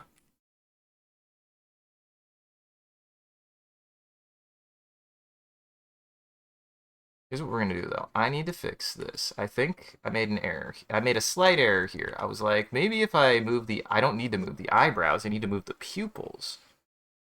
The pupils move in the eyes, not the eye, not the eyes.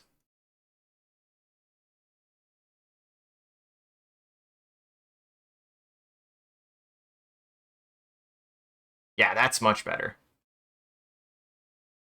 And then maybe a little bit more up.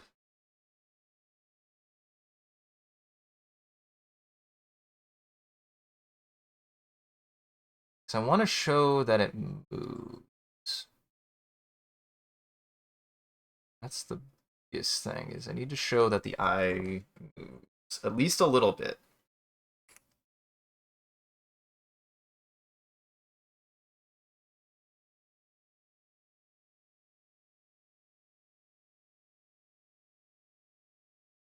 Oh yeah, that works. Yep. No, and now you draw the rest of the owl.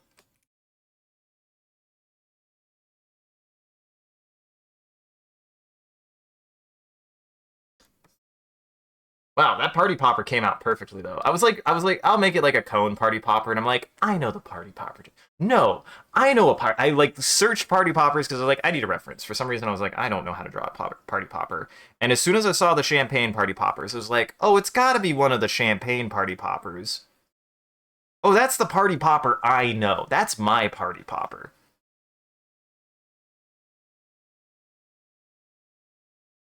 Like, no question.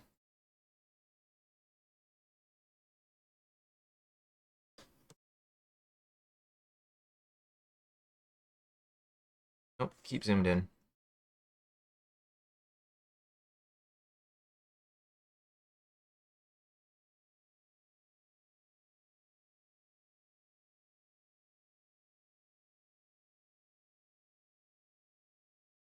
Uh-huh.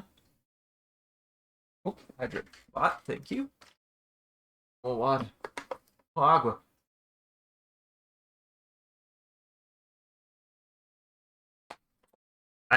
I'm actually gonna hold off. I'm gonna hold off until like the quote unquote end of the stream before I show what progress looks like. And again, I think I'm at a good spot with this in that I know that there's always a section that I need to clean. So I could always spend some time cleaning up to warm up. That will never not be the case in any of the animation. Uh and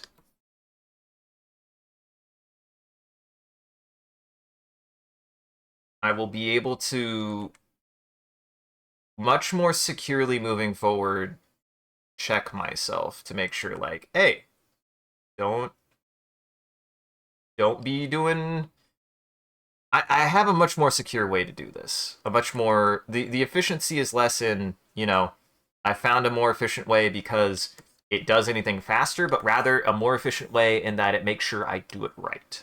This is an important, valuable thing that I've learned when it comes to developing any skill is it is equally as important to learn how to consistently do something right than it is to consistently do it fast. Having checks to be able to prevent something from going wrong is way more valuable, in my opinion, than just do it right.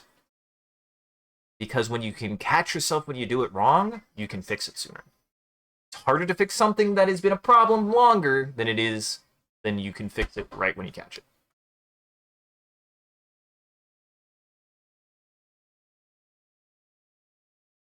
I love Toho Jazz.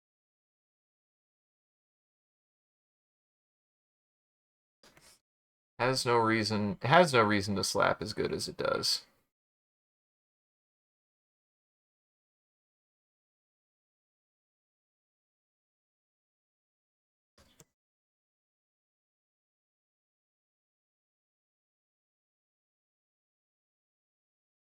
Also, you can sell me on a sick saxophone anyways, so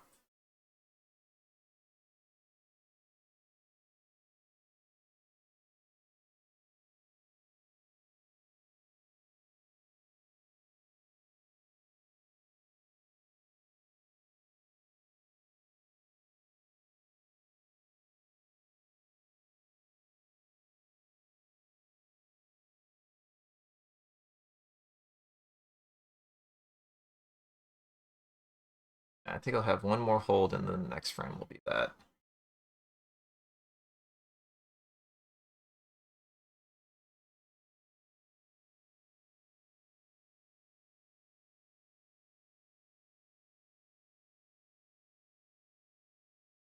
And honestly, I like this kind of processing for animation, really. It's like nice. It can be relaxing when you get into a good vibe with it. Like it's just nice to be able to consistently draw and redraw something. And I also am like, okay, this is absolutely hands down the way I need to do things in the future, and I need to pay attention. I just need to essentially just zoom in more and slow down. Those are the two things. Those are the two things that were causing a problem was I was not zoomed in enough and I was going too fast.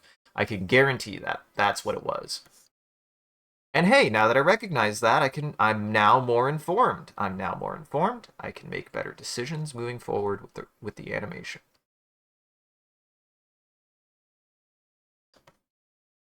Sometimes that happens. Sometimes it happens. You've developed a Toho sense over time where you'll hear completely unrelated songs and go, "Wait, that song sounds exactly that one from Toho's song." And it turns out it was all along. It was a Toho song all along.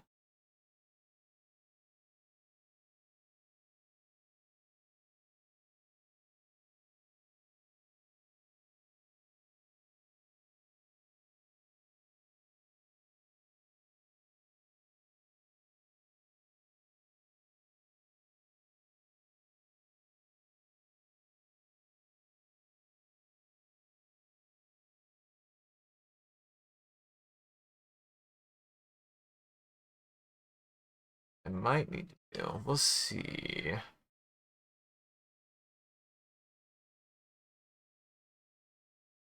Want to shrink her head. Follow that line, follow that line, follow that line. Ah.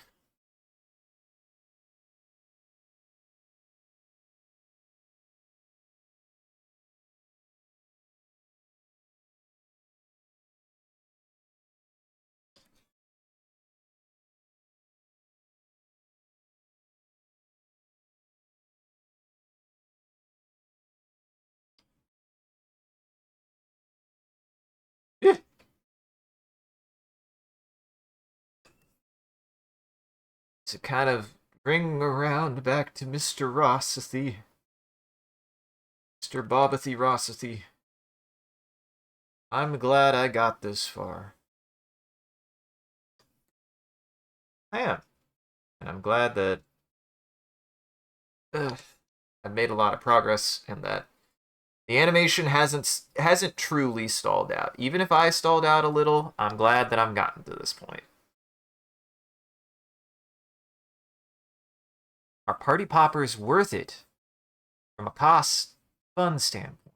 Like, it's a fairly small single fire shot of dopamine. I mean, that's why I'm using a party popper. This is supposed to feel a little bit underwhelming. I put all of this work into putting a lot of work into something that's completely underwhelming is an incredible thesis statement for anything I do in the future. That is exactly my vibe though. Is exactly why I'm doing this the way that I'm doing it. It is about putting too much work into the most underwhelming response possible.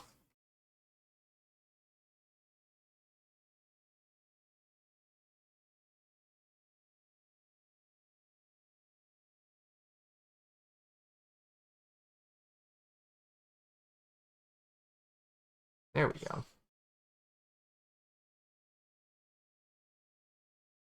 All right. Now that's probably when I have to call it. Let's see. Let's see.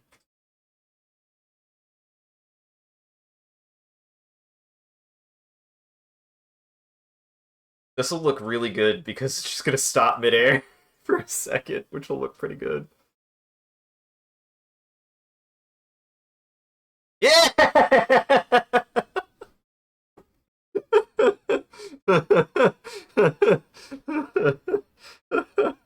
Incredible. Holy shit. That's perfect.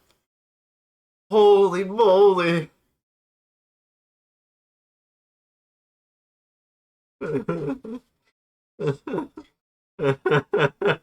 Well, I did it again, guys. Done it again. I'll continue fixing up. I still think there needs to be a lot of work on the face there for the transition, but the progress today, spot on. Absolutely. 100%.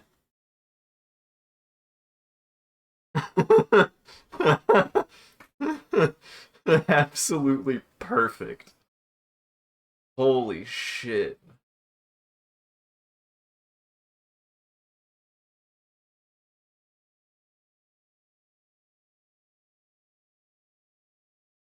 The anticipation for that worked so well. Oh my god.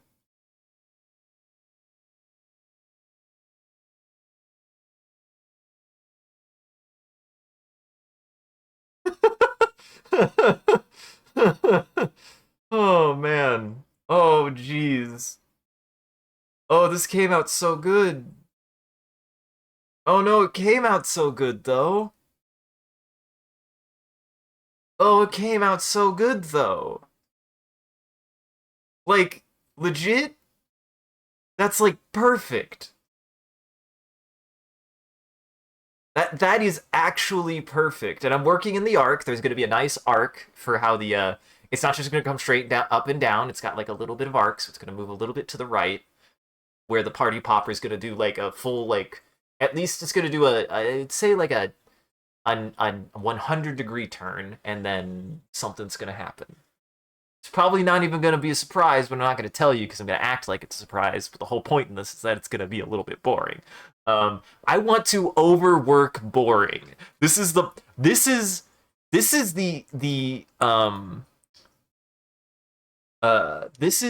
goal of the project is overworked boredom, which is now the title of my new hit single. Actually, no, it's the title of my new EP, Overworked Boredom. Holy shit. Came out so good. Oh man. The way it just pops out. Oh, fuck. It also make guys, and this is also, hey, to channel the Bob Ross a little bit. Whatever you're doing, whatever you're making, you're always allowed to make something serious, of course. I think one of two things should happen when you're making any piece of media, at least any piece of media I'm gonna make, is I should either leave me feeling a little profound and a little bit heartfelt in some way, or it should make me fucking laugh. It should make me laugh so hard and feel so good and satisfied with the thing that I did. Those are my two goals in the things that I make, whether it is silly or serious. Those are the things that I'm always going to strive for, no matter what. Those are my goals in the things that I make.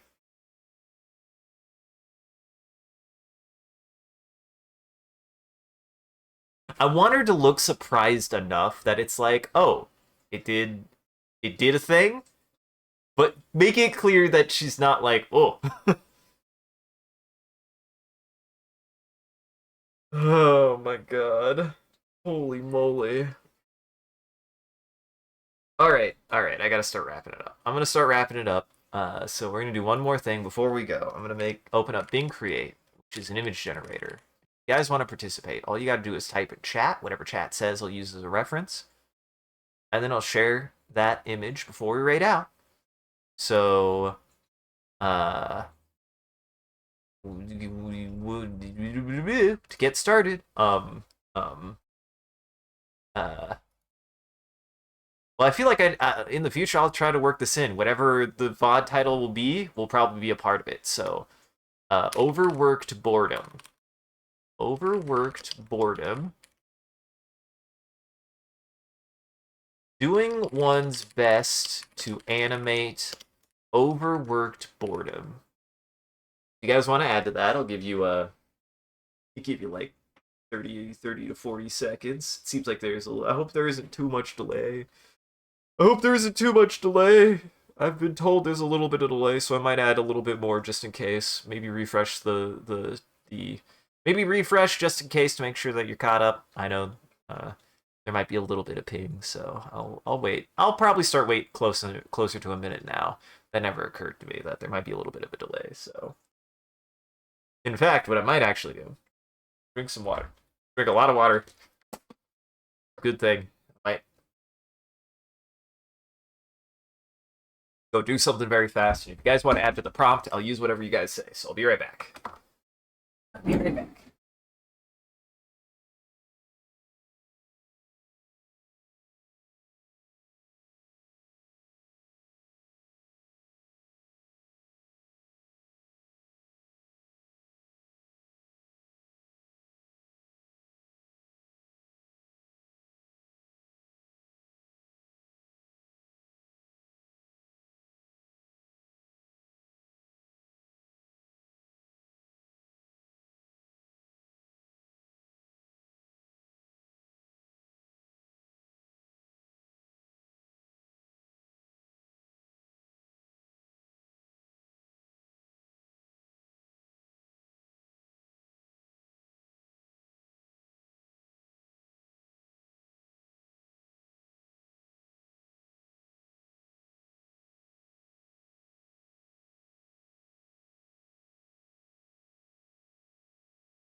Back.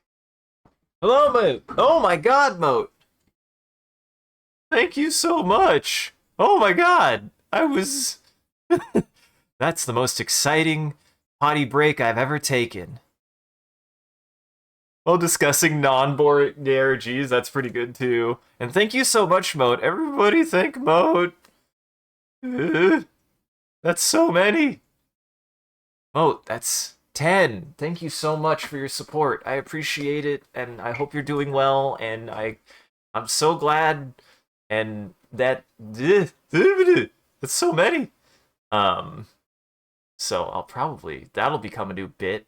I've actually been meaning to practice this more, so I'll probably have to open that up while we're getting ready to finish. But thank you so much, Moat, and I hope you're doing well, and I hope everybody's doing well. So let me add this, and then we'll start closing down the stream.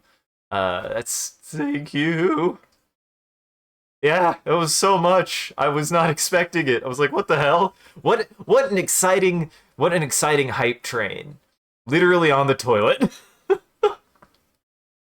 Doing one's best to animate overworked boredom while talking about non-boring ARGs as Canary opens a party hopper. All right. I think that's pretty good. You're good. And hey, Moat, I appreciate it either way, of course. The support is greatly appreciated, and no, it means a lot. I'm very glad that you did that. That helps so much. Let it be known, it's important. The thing you did is important.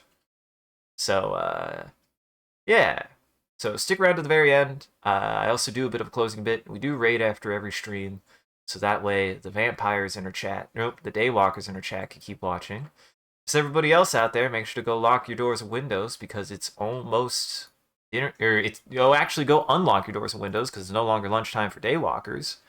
And thank you for joining, everybody. Hope you had a good time and you enjoyed the show. If you're able to join the live show, thank you for stopping by and chatting and watching. If you're watching this in the future, thank you for taking the time to going back and rewatching the VOD. We appreciate it.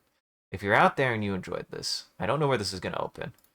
If you're out there and you enjoyed this, you want to see more of what we're up to, I recommend scrolling down below and following, or clicking any of the links below. There are links to all of our socials and everything that we post to. We go live on any one of those platforms, as well as anything else that we're up to. And just generally, you can come hang out with the rest of the community on there.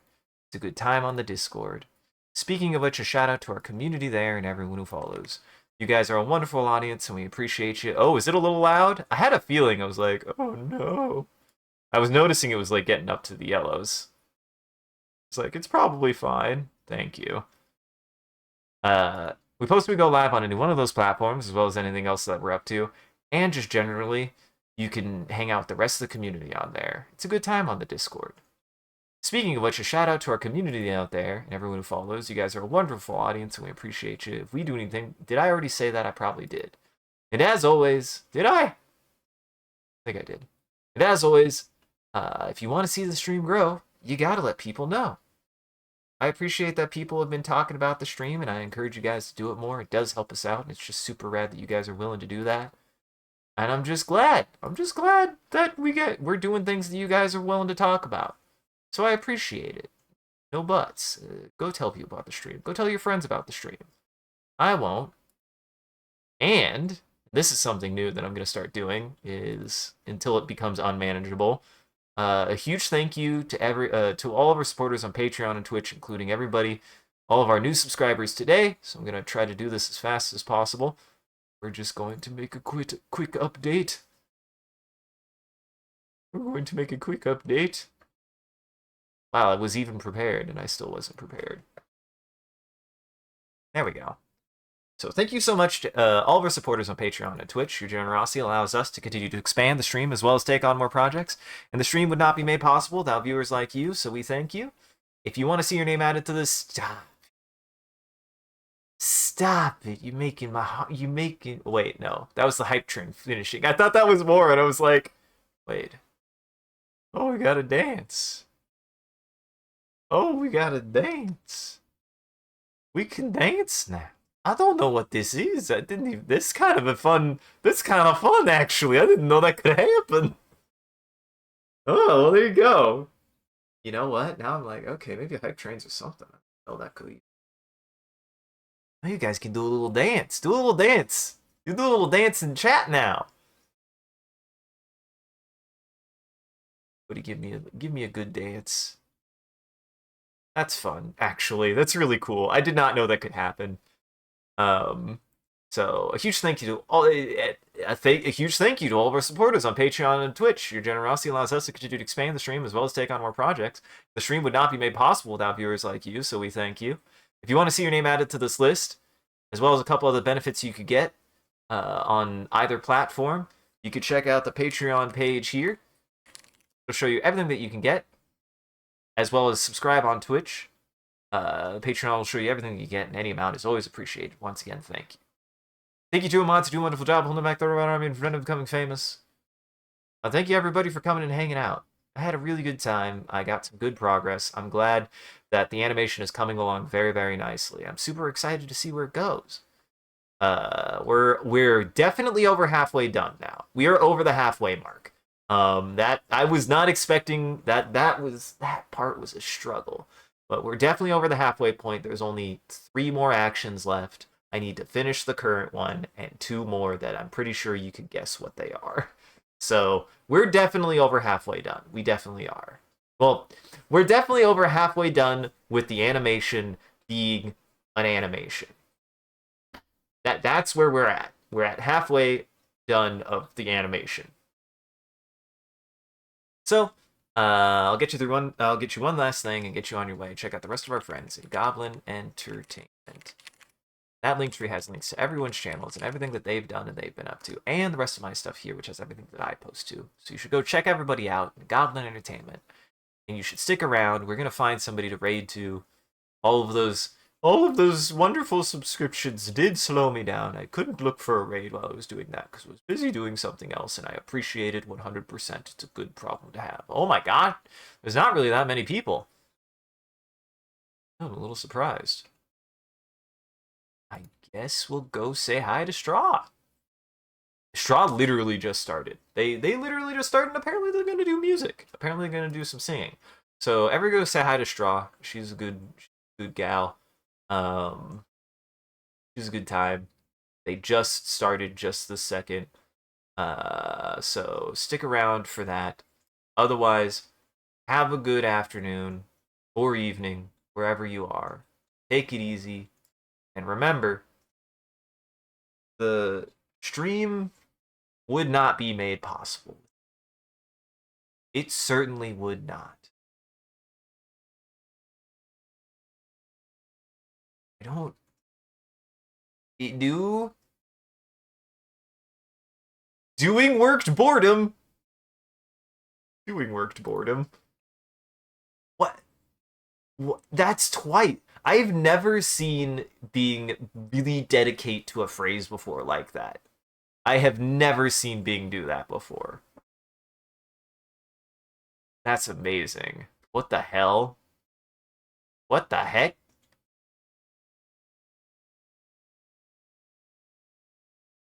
Uh, and Bungie, if you're watching, I care about your ARG. I might not do anything with it, but I care that you're doing it. It's really cool. Sorry, I'm a bad person who thinks things are cool and then doesn't do anything.